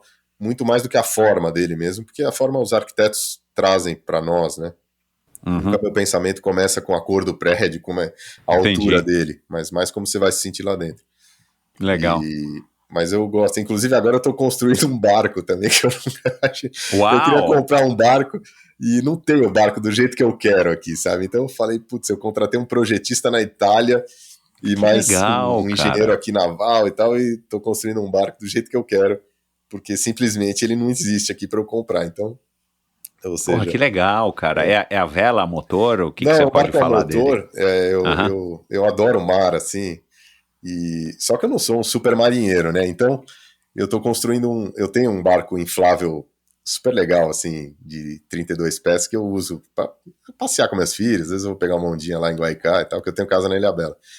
E agora eu tô construindo um de 50 pés, que tem cabine, tem cozinha e tal, mas tem esses barcos, tem na Europa, né? No Mediterrâneo principalmente, assim, tem muito, porque é um barco que para quem não é muito marinheiro, ele é mais fácil, eu consigo manobrar ele sozinho, não preciso do marinheiro. É o máximo que eu vou conseguir. E simplesmente não tem aqui, então eu sonhei, mas eu projetei aí, junto com esse italiano, o projetista, que é um fera lá, um cara super bom, e eu adoro construir essas coisas, sabe? Pra mim, putz, é um prazer, assim, sabe? Você pensar naquilo, como que ele vai funcionar, os espaços, e um barco ainda é muito interessante, porque tem toda a parte de motor e tal, como que aquilo vai se desempenhar e tal, e eu adoro aprender essas coisas, né? Mas, no fundo, assim, eu não tenho muito medo do erro, sabe? De falar, não, puta, não vai, imagina, não vai dar certo, vai ter aquele problema, então eu não fico pensando muito nisso. Eu achei no site das Arvos, fazendo uma pesquisa, que um dos valores que vocês colocam lá é a excelência. E aí, cara, a hora que eu li, eu falei, poxa, isso aqui tem tudo a ver com esporte, né? Que no site das Arvos está dizendo fazer, testar, ajudar, aperfeiçoar, refazer quantas vezes forem necessárias e recomeçar quando é preciso.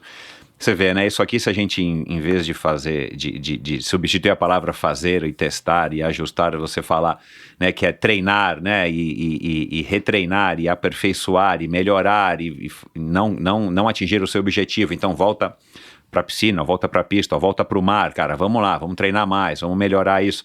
Cara, tem tudo a ver com o esporte, né, cara? E a gente encontra muita coisa disso, enfim, no mundo corporativo, mas eu acho mesmo que o esporte, para quem tem o privilégio, como você e tantas outras pessoas que eu recebi aqui já no Endorfina, que conseguiram enxergar o esporte dessa maneira construtiva e ter uma relação saudável com o esporte, de poder aproveitar o melhor lado do esporte para trazer isso para suas próprias vidas pessoais e profissionais, eu acho que são pessoas que acabam tendo, de fato, já saem numa vantagem competitiva com relação aos concorrentes, vamos dizer assim, né, cara? Eu concordo, eu acho que a gente só tem que se preocupar muito com o que você falou, assim, que o esporte às vezes ele é uma metáfora da vida mesmo, sabe? Mas ele não pode passar a ser a sua vida, né? A sua vida não existe independente dele. Só se você for um atleta profissional, né? E o enfoque é outro, né? Claro. E daí, claro, aquilo daí enfim, é o seu ofício, né? Mas eu acho que o esporte, ele tem tantas... ele simula tanto a nossa vida, né? Realmente, que às vezes ela pode virar até um videogame. Você deixa de viver para viver só o esporte, né? Ali acontece, você simula a sua vida só naquilo. Eu vejo que muitas pessoas, elas acontecem isso. Eu vejo agora essa fase do ciclismo, né? Quando eu estava falando com você, que você falou que o ciclismo é o novo golfe, né? E eu achei muito legal essa comparação, porque de fato você vê muitas pessoas já maduras e tal, que muitas nem praticavam esportes quando eram novas, né? Eu acho muito louvável que comece a praticar esporte, mas eu vejo que às vezes isso ultrapassa um pouco o limite do razoável ali, sabe? Se torna meio a vida da pessoa, né? Isso é uma coisa que eu não compartilho, assim. Eu acho que você tem que fazer o esporte, aprender com ele, mas saber que aquilo é uma coisa, primeiro, que você está fazendo para você. Você não está fazendo para mais ninguém. É uma coisa individual, né? O esporte vai te dar um prazer, mas aquilo não transfere para sua filha, para sua esposa, o marido e tal. Eles podem até achar muito legal que você esteja praticando isso, cuidando do seu físico, da sua saúde, mas eu acho que sempre eu tenho isso em mente, assim, quando eu estou fazendo esporte, eu estou fazendo para mim, eu não estou fazendo pelos outros. Então, aquilo é uma coisa egoísta de um certo ponto, então você tem que saber dosar isso um pouquinho, para que não atrapalhe, enfim, o resto da sua vida, né? Você sabe que assim, eu aprendi também com o passar dos anos, mas principalmente nesses 4 anos e meio do Endorfina, que, assim, eu tento também não julgar as pessoas, né? E foi um dos primeiros episódios que eu gravei com o nosso brasileiro aí, triatleta. O cara ganhou 6 vezes o Ultraman no Havaí, que é 2 vezes o Ironman juntos. Nossa. E ele é um atleta profissional, né? Um dos precursores do triatlon no Brasil. E ele se tornou um treinador, né? E aí ele fala, cara, eu não julgo as pessoas que chegam pra mim e querem fazer um Ironman em 6 meses, né? Porque aí a gente ainda vive essa fase de que o Ironman também acaba sendo um símbolo de status, né? Eu não sei se no meio no meio aí que você vive das incorporadoras, mas você sabe que o Stefan Oydin da Stan é um super de um ciclista, né? Saiu do polo aquático também, né? E se tornou um ciclista aficionado. O próprio Meco, que eu te falei, ele agora é um ciclista aficionado, enfim, pessoas que numa outra época não faziam e de repente, né, o Stefan começou já faz um bom tempo, mas enfim, e descobriram o esporte. Então, o que me disse o Alexandre Ribeiro na época, que eu achei que vale a reflexão, por isso que eu quero mencionar aqui, quem sou eu para julgar se o cara quer fazer um Ironman em 6 meses ou não, tirando, claro, né, no caso dele um educador físico, cara, olha, talvez você não tenha condição física ainda, você precisa ter uma base e tudo mais, mas ele falou do ponto de vista psicológico, ele falou que não gosta de julgar, porque, cara, a verdade é que a gente não sabe o que se passou na vida dessas pessoas, quais são os problemas que ela tem, o que está fazendo ela de fato a estar procurando, talvez uma muleta, né, talvez, até para passar, você passou por isso, eu passei por isso também no meu primeiro divórcio. No meu primeiro divórcio, cara, quer dizer, no meu único divórcio, graças a Deus, cara, você que teve pousada lá em Jeri, sabe o que eu fiz, cara? Eu saí de Fortaleza meia-noite e fui até Jeri de bicicleta. Nossa Senhora. Pedalando. Meu Deus. Naquela estrada que é um perigo, hein? Aquela estrada é super perigosa. Não, cara, a estrada é perigosa, ela é toda crespa, né? Naquela época acho que você não pedalava. A estrada não é um asfalto liso, aquele asfalto de autódromo. Eu andava de Land Rover naquela estrada, me chamou horror aquele negócio. Puta, cara, você é louco, meu. Nossa. Meu, mas eu tava me divorciando, imagina, né? Sabe como é que é, né, cara? A gente... Cara, eu fui... Aí, não contente, eu ainda voltei um pedaço, aí no vento a favor, porque, meu Deus do céu, cara. E eu saí à meia-noite, porque o vento é contra, né? E lá venta pouco, você sabe. Então eu falei, cara, eu vou à meia-noite, é fresco e não vai ventar tanto. Ventou muito, mas pelo menos não fez sol. Aí eu sei lá, acho que eu cheguei às 6 da manhã, 7 da manhã lá em Jeri. E aí eu falei, cara, eu vou voltar mais um pedacinho, ainda tô com energia. E a minha ideia não era ficar em Jeri, minha ideia era voltar, mas eu ia voltar de carro, né, que tinha um motorista atrás de mim, enfim. Cara, o asfalto era tão crespo, tão áspero, que foi a primeira vez que minha unha do pé caiu, quer dizer, a única vez que minha unha do pé caiu, cara, de pedalar, não de correr, Nossa, né? sim. Porque a vibração constante do pé dentro da sapatilha me causou isso depois de 12 horas pedalando, eu acabei pedalando 12 horas, enfim.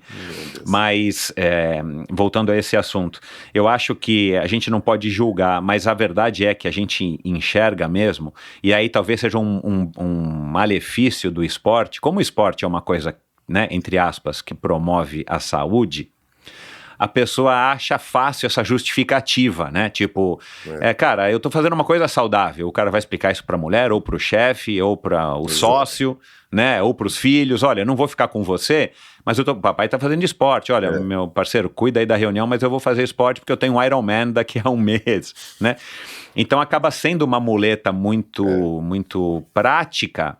Diferente do cara falar, não, olha, segura aí, cara, que agora eu vou lá no bingo e vou ficar jogando, eu vou ficar postando aqui na internet, eu vou ficar jogando um poker aqui online. Eu vou beber no bar. A pessoa logo vai falar, pô, cara, isso aí você, né? Agora você fala, não, eu vou fazer um esporte, acaba sendo que uma desculpa socialmente bem vista, né? E a gente percebe, e talvez as redes sociais, cara, tenham exacerbado isso, no sentido de que, e eu imagino que você não seja o cara mais ligado nas redes sociais, enfim, como eu também, mas eu uso isso como trabalho pelo Endorfina, mas a gente percebe que tem muita gente que, com as redes sociais, acabou encontrando mais um reforço positivo, porque aí você posta lá que você pedalou 15 horas ou você nadou X mil quilômetros, né? E aí a pessoa ganha o like, né? Ou alguém comenta e põe o joinha e tal, a pessoa fala, pô, isso é legal. Isso vai retroalimentando aquela coisa que de repente é saudável, mas passou do ponto, né, cara? E, enfim, são reflexões que eu também tenho procurado aprender aqui através dos anos. Agora, você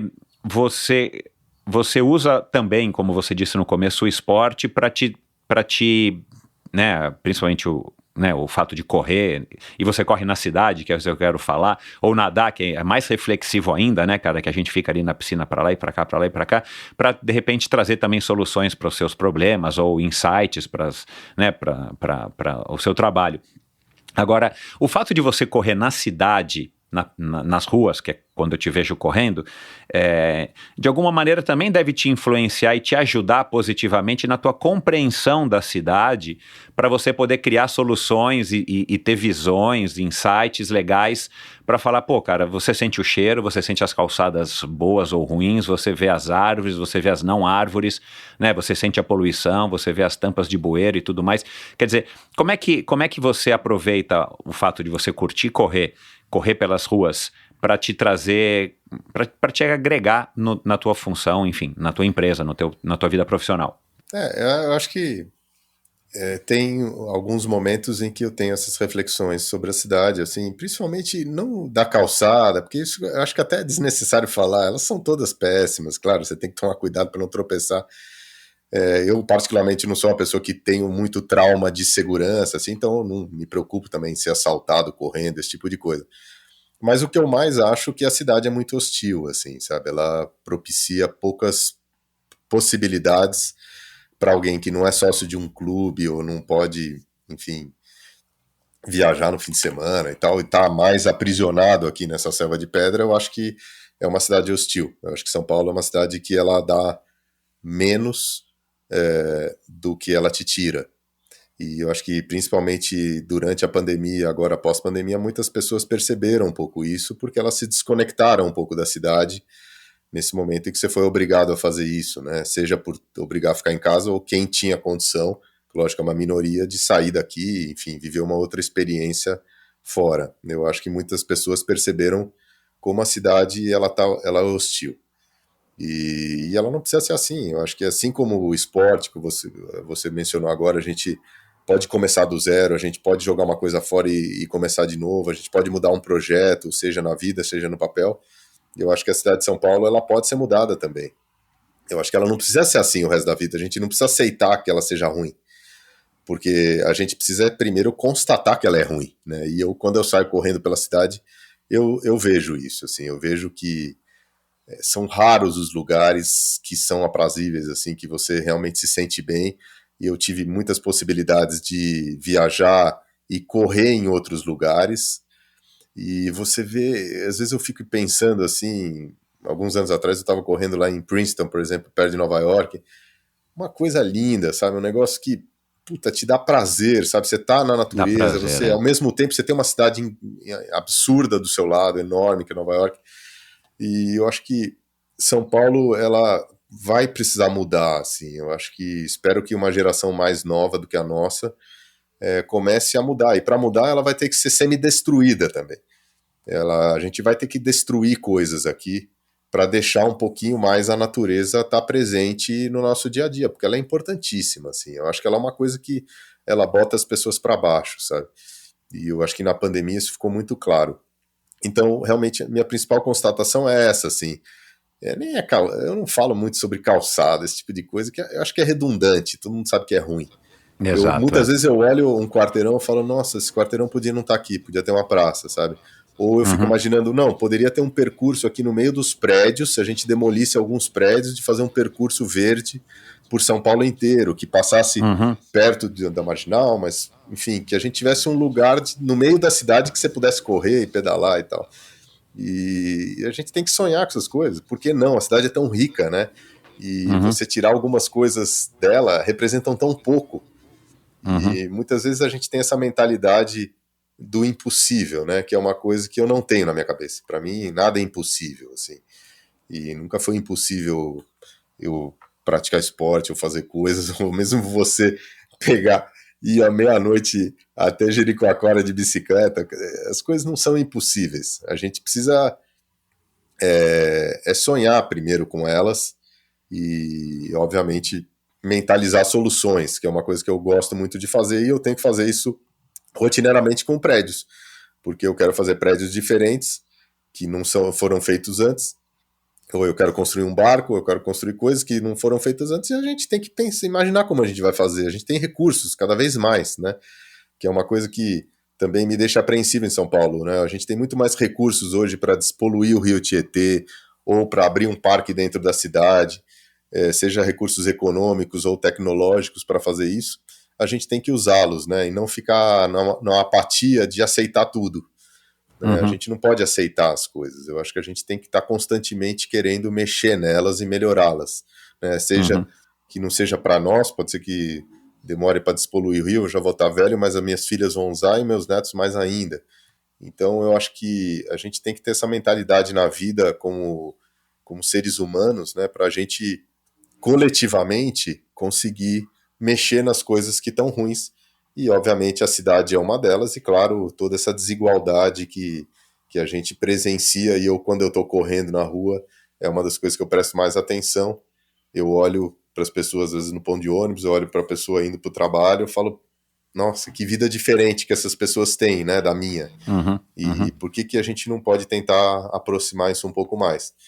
Eu acho que isso são coisas que tem que estar presente no nosso pensamento desde a hora que a gente sai de casa, principalmente nós que temos condições de ter essas reflexões, né? Porque a gente tem tempo. É um luxo, né? Chega a ser um luxo. Chega a ser um luxo, exatamente. Eu acho que a gente tem que usar isso para beneficiar mais pessoas.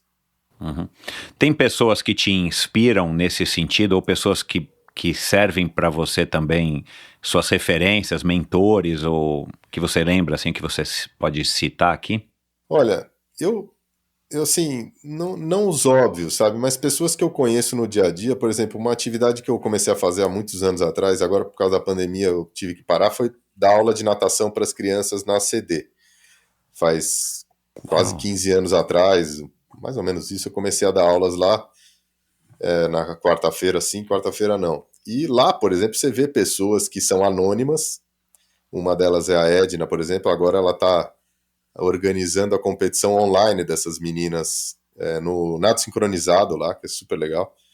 E são pessoas que se dedicam a vida delas para um propósito de ajudar essas crianças que, além de ter todos os problemas de saúde, de mobilidade e tal, ainda são muito pobres também. Então, essas pessoas me inspiram mais, sabe, do que eu pegar um livro de um cara e falar, pô, o cara é sensacional, um super empresário e tal. Eu não sou um super empresário, mas eu sou um empresário razoavelmente de sucesso e eu sei o quanto eu tive que também deixar para trás um monte de coisa familiar e de amigos e tal, para estar onde eu tô também, sabe? Eu sei o que é abrir mão. E isso me recompensou muito financeiramente, por exemplo. Mas eu vejo pessoas que se dedicam para coisas que não recompensaram ela financeiramente zero, só espiritualmente.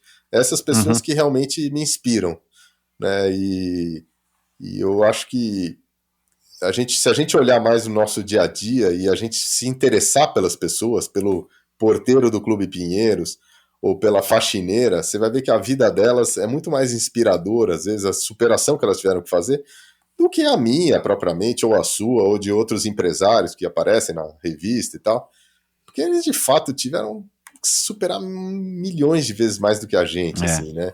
Então eu procuro mais entender essas pessoas, assim, sabe? Isso que me inspira, assim. E, claro, ser grato por tudo que eu tive, né? Putz, quando você olha, eu tô aqui num apartamento, eu penso o que tá acontecendo em volta no mundo, assim, eu tenho muita gratidão, né? Eu falo, por que eu tô nessa posição aqui, né? Eu olho tanta gente, né, numa situação de sofrimento, de angústia, super difícil, não que a gente não vá ter, não é que o dinheiro vai te trazer... ou mesmo a saúde vai te trazer todas as... você nunca vai ter problemas na vida, né? As angústias e os medos, eles aparecem. Mas você tem muito mais chances, né? Você tem muito mais possibilidades de ser feliz, assim. E isso é uma coisa que me dá muita gratidão, assim. Então eu sempre procuro olhar para essas pessoas, sabe? E procuro conversar com elas, entendê-las. E eu acho que isso é uma coisa que eu procuro praticar na minha empresa cada vez mais, quando eu tô ficando mais velho, de ter a empatia, sabe? Eu acho que a empatia não é ser simpático, não é ser amável. A empatia é se colocar no lugar do outro. E isso muitas vezes é até doloroso, porque o lugar do outro às vezes é um lugar difícil, que você não queria estar lá, sabe? Você fala, putz, às vezes eu fui ensinar uma criança a nadar que não tinha nem braço nem perna. Putz, como é que eu vou me colocar ali, entendeu? Você fala, por que essa criança tá aqui e eu tô aqui segurando ela na água? E é uma situação que te provoca dor, entendeu? Mas ao mesmo tempo ela te abre também como ser humano. Eu acho que a gente tem que exercitar a empatia, que é quando a gente descer de casa e sair na rua e olhar as pessoas e entender que as pessoas estão em situações diferentes e principalmente nós que somos privilegiados estamos numa situação que é muito mais fácil, né? Então a gente precisa estar atento e poder melhorar um pouco a vida das outras pessoas, né? Com o nosso ofício, mas mesmo com o nosso viver, né? Eu acho que o simples fato de você estar na rua, de você dar um bom dia, de você ser educado, de você ajudar uma pessoa, eu acho que isso já faz uma grande diferença, né? Mas empresarialmente, na minha empresa hoje, é uma das coisas que eu mais tenho prestado atenção é procurar que as pessoas ajam com empatia, sabe? Porque a gente vê que muitas vezes aquela parte mecânica da vida vai deixando a empatia de lado e a gente vai fazendo tudo na inércia, né? Mesmo no esporte é assim também, né? Às vezes a gente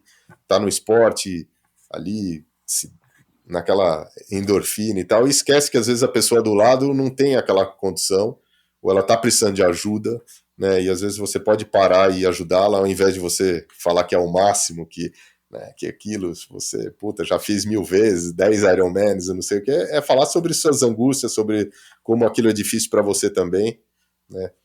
Eu acho que a gente se colocar no lugar do outro, acho que nesse momento da minha vida é a coisa mais importante que eu tô fazendo, assim. Bacana, cara.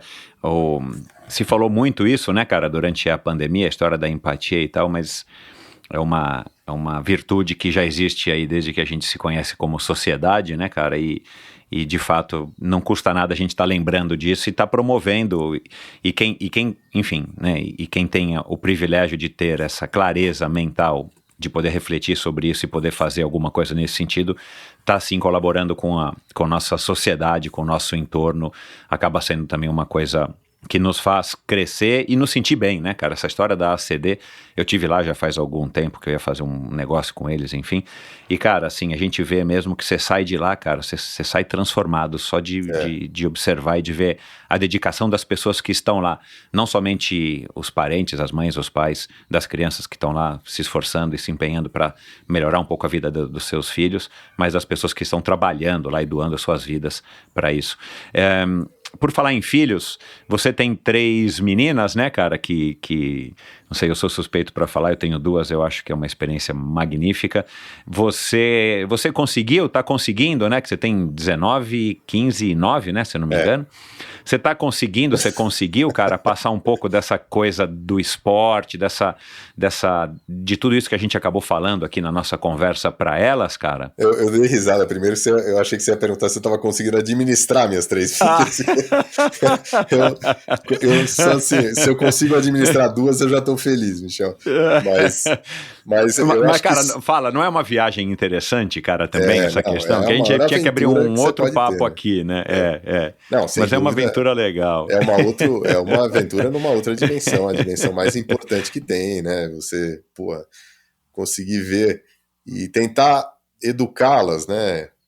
E agora eu entendo um pouco o que o meu pai fala para mim, fala, se eu pudesse passar para você tudo que eu vivi, né? É totalmente inútil falar isso para elas. Mas sim, nas minhas filhas é engraçado, elas viram, tanto eu como minha ex-mulher, minha mulher se tornou fanática também por ciclismo e tal, e eu sempre fui a vida inteira. Então minhas filhas viram muito a gente se dedicar e muitas vezes a gente está um pouco ausente, às vezes, por causa do esporte também, né?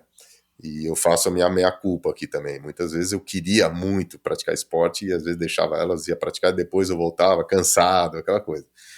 Mas eu acho que hoje elas praticam muito esporte. As mais velhas, a de 19 e a de 15, elas são fanáticas de esporte. Cada uma por um lado, assim. A pequenininha ainda não. Mas eu acho que daqui a pouco ela vai ficar também, porque ela viu isso na gente, assim, da gente ter esse prazer. Eu acho que depois que elas ficam mais velhas, as minhas filhas, elas viram, nossa, se o papai e a mamãe estavam fazendo isso e eles gostavam tanto, né? E aquilo aparentemente é um sacrifício, né? Primeiro a criança vê aquilo como um sacrifício. Exato. Né? A pessoa vai sair correndo na rua, ou vai sair nadando, ou fazendo ginástica. Né? E a hora que elas conectam isso com o bem-estar que traz, a disciplina que você tem que ter, né? Que é uma coisa que te dá um autoconhecimento grande também.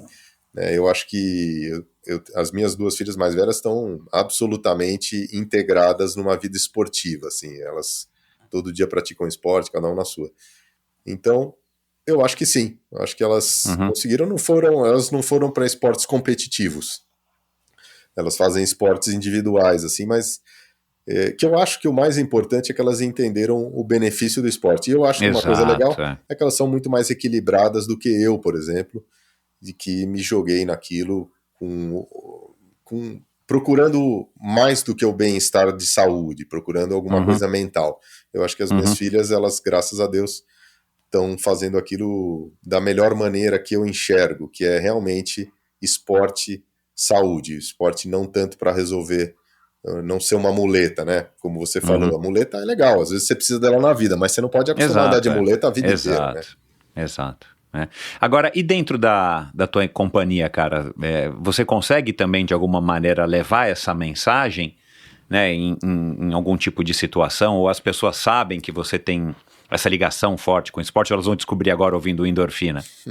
Elas sabem porque eu sou uma pessoa muito franca, assim, então muitas vezes eu falo, agora eu quero sair pra correr, eu não fico muito escondendo isso, sabe? Eu falo, não, agora eu vou fazer, eu vou viajar. Quando você chegou lá com as 9 costelas quebradas, 2 clavículas quebradas, você não falou que foi um acidente de carro, você falou que você caiu da bicicleta mesmo. Ele sabe, ele fala, de novo, não acredito, de novo, quebrou de novo. Mas eu sempre sou franco, assim, porque muita gente pratica às vezes o esporte e quer muito aquilo só pra ele, né? E daí não quer falar muito no trabalho, aquela coisa. Eu não sou assim. Mas eu acho que também eu vejo principalmente a diferença social que tem entre mim e, vamos dizer, a maior parte das pessoas da minha empresa. Então eu vejo eu acho que essa questão da empatia, de se colocar no lugar dessas pessoas e ver o quão difícil é elas praticarem esporte. Porque elas moram longe, elas têm que chegar aqui num horário, elas vão trabalhar o dia inteiro. Quando elas chegarem em casa, elas ainda têm tarefas para fazer, sabe? Por isso que eu acho que essa diferença social, ela aparece muito quando você imagina a vida da pessoa, sabe, procurando colocar o esporte como rotina, né? Não é fácil, sabe? Não é fácil. A gente... E daí, como a gente vê como a cidade é hostil, como a vida aqui em São Paulo é hostil para a maioria das pessoas, e eu gostaria muito, assim, de poder mudar isso, sabe? De realmente... a gente procura lá na empresa ter horários flexíveis, e, enfim, mas não existe um incentivo formal para praticarem esporte lá. Uhum. E eu acho que a gente ainda está bastante distante disso, sabe? Porque realmente a diferença social no Brasil é imensa, e ela se traduz nisso, né?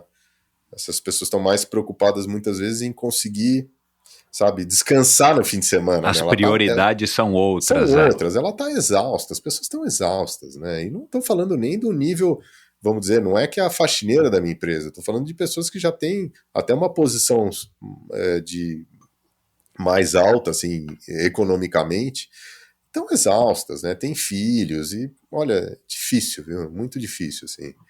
Eu espero que a gente possa mudar isso, sabe? Eu gostaria de viver num mundo diferente, assim, que a gente pudesse... porque a gente sabe o bem-estar, né, que dá você conseguir praticar esporte depois do trabalho, né? Que delícia que é isso, né? Ou você poder sair na hora do almoço e tal. Nos meus prédios, desde sempre, eu sempre fiz vestiários e tal, com chuveiros individuais e tal, para as pessoas poderem trabalhar e sair, né? E eu, inocentemente, eu faço isso há muitos anos, né? 15 anos, 20 anos atrás. Inocentemente, eu falei, putz, ela podia sair aqui, botar o tênis na hora do almoço e dar uma corrida, e depois tomar um lanche, que é o que eu fiz a vida inteira, assim.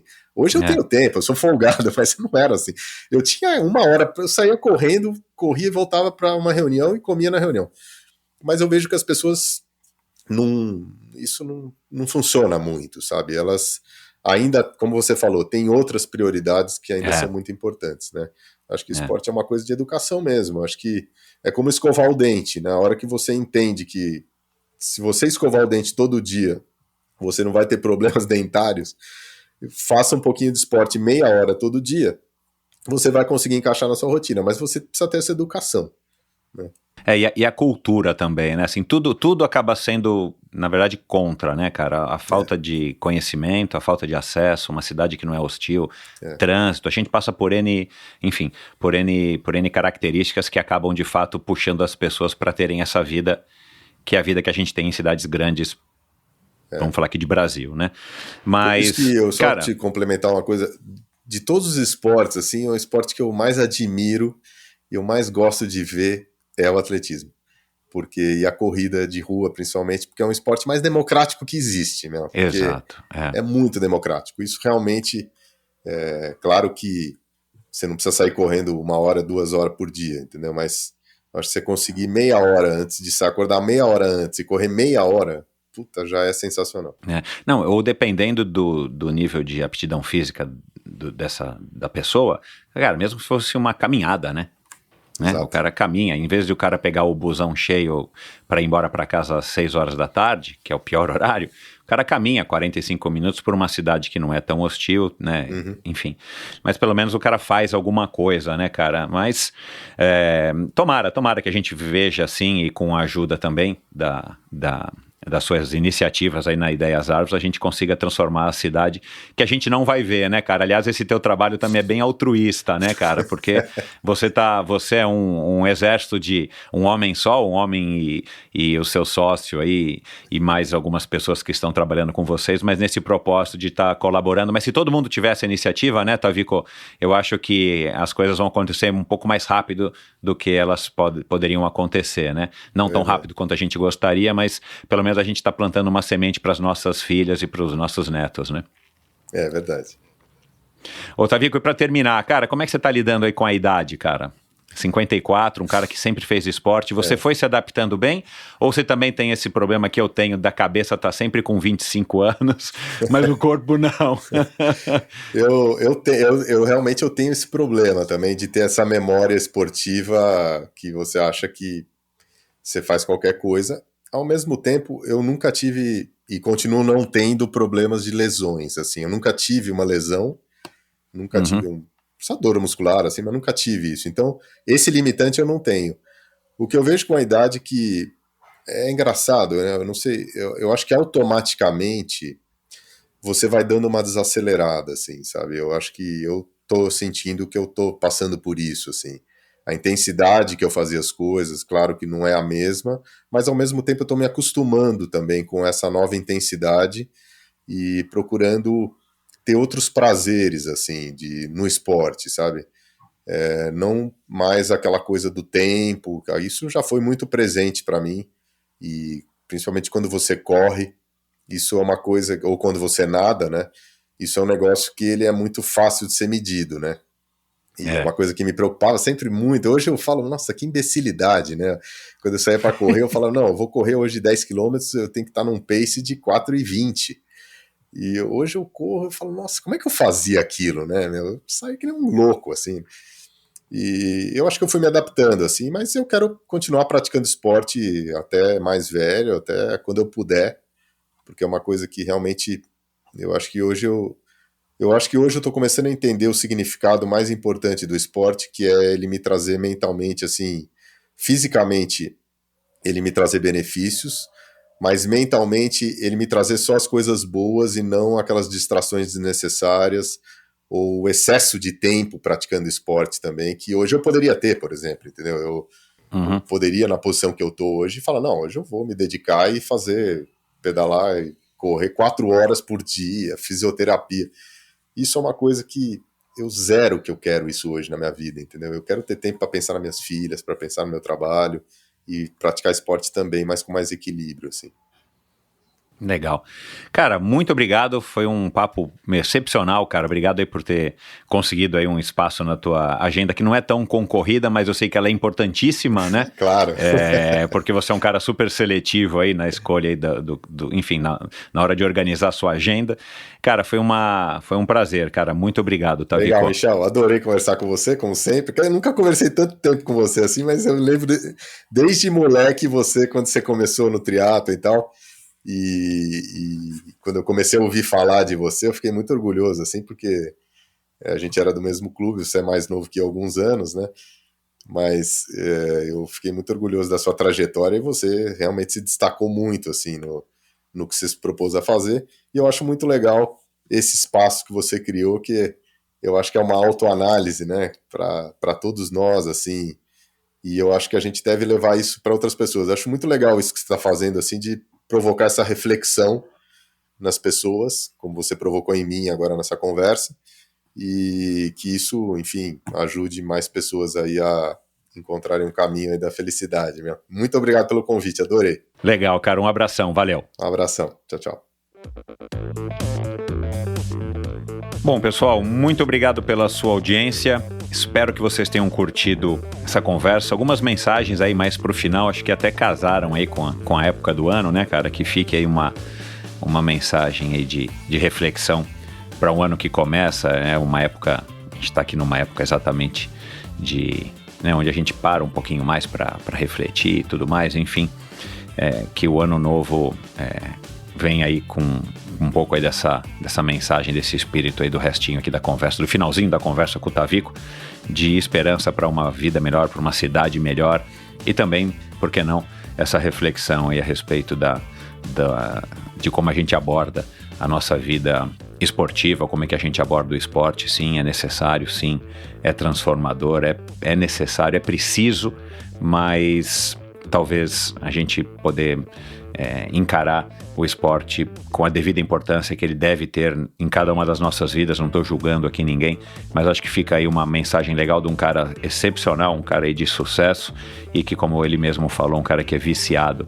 E se você vê um cara aí de barba, meio grisalha, e um cara careca, super forte, assim, correndo por aí em São Paulo, se você estiver aqui em São Paulo, saiba que esse sim é o Tavico Zarvos.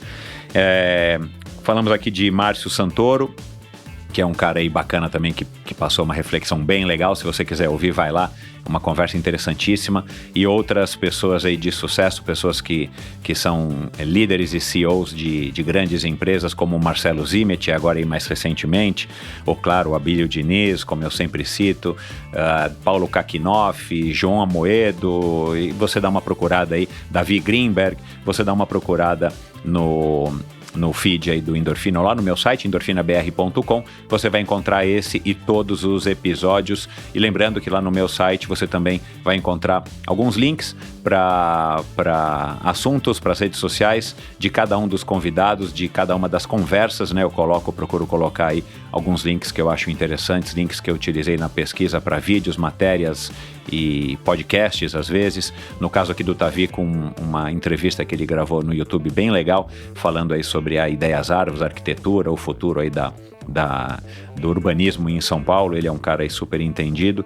Enfim, e no meu site também você pode assinar a newsletter semanal, você pode encontrar um link pro meu canal no YouTube, onde você vai assistir também clipes dessa minha conversa aqui com o Tavico, para você consumir o Endorfina de uma maneira diferente, em drops mais curtos, com passagens que eu julgo interessantes. E também, se você achar que esse projeto é bem legal, lá no meu site você pode contribuir financeiramente com o Endorfina. Sua ajuda é muito bem-vinda. 2022 está aí, o Endorfina não para de crescer e, claro, ele só cresce porque você está aqui ouvindo, porque você curte esse trabalho, essa história dos convidados que eu recebo aqui. E é isso, pessoal. Muito obrigado pela sua audiência. Até a semana que vem com mais um último episódio do ano, para quem está ouvindo esse episódio ainda em 2021, do Endorfina Podcast. Valeu! A Titanium Vida, Saúde e Previdência oferece as melhores soluções em proteção e segurança que você encontra no mercado para você e seus familiares, com planos de seguro de vida, saúde e viagem. A Titanium oferece serviços para o seu bem-estar, como o seguro de vida resgatável, que além de resguardar e proteger o futuro das pessoas que você ama, você tem a opção de resgatar os valores em seu seguro para utilizá-los no que quiser ou precisar. Outro serviço é o Seguro Saúde, com cobertura mundial, com livre escolha de médicos, clínicas e hospitais aqui no Brasil e em qualquer parte do mundo. A Titanium também oferece planos completos de seguro viagem.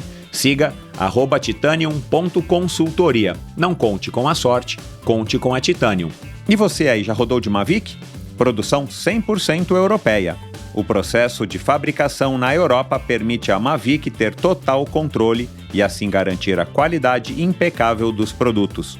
Esse requisito não se limita somente ao desenvolvimento das rodas, mas também a todas as ferramentas e maquinário de produção que são fabricados na região da bela cidade de Annecy ou no departamento, uma espécie de estado, da Alta Saboia, enquanto que a matéria-prima chega direto de um raio de 200 quilômetros. Para que a fama seja mundial, a experiência deve ser local. A Mavic é orgulhosamente representada no Brasil pela ProParts e desde 2021 a linha de rodas de carbono conta com garantia vitalícia. Agende o serviço ou reparo da sua roda no Mavic Service Center. Acesse www.proparts.esp.br para mais informações. Você conhece a Bovem? Há mais de uma década, a Bovem gerencia projetos e negocia a entrada de novos clientes no mercado livre de energia. Com uma equipe experiente, a Bovem se compromete com os bons resultados, atuando através de escritórios espalhados pelo Brasil. Descubra as vantagens de ser livre e saiba se a sua empresa também pode ingressar neste mercado.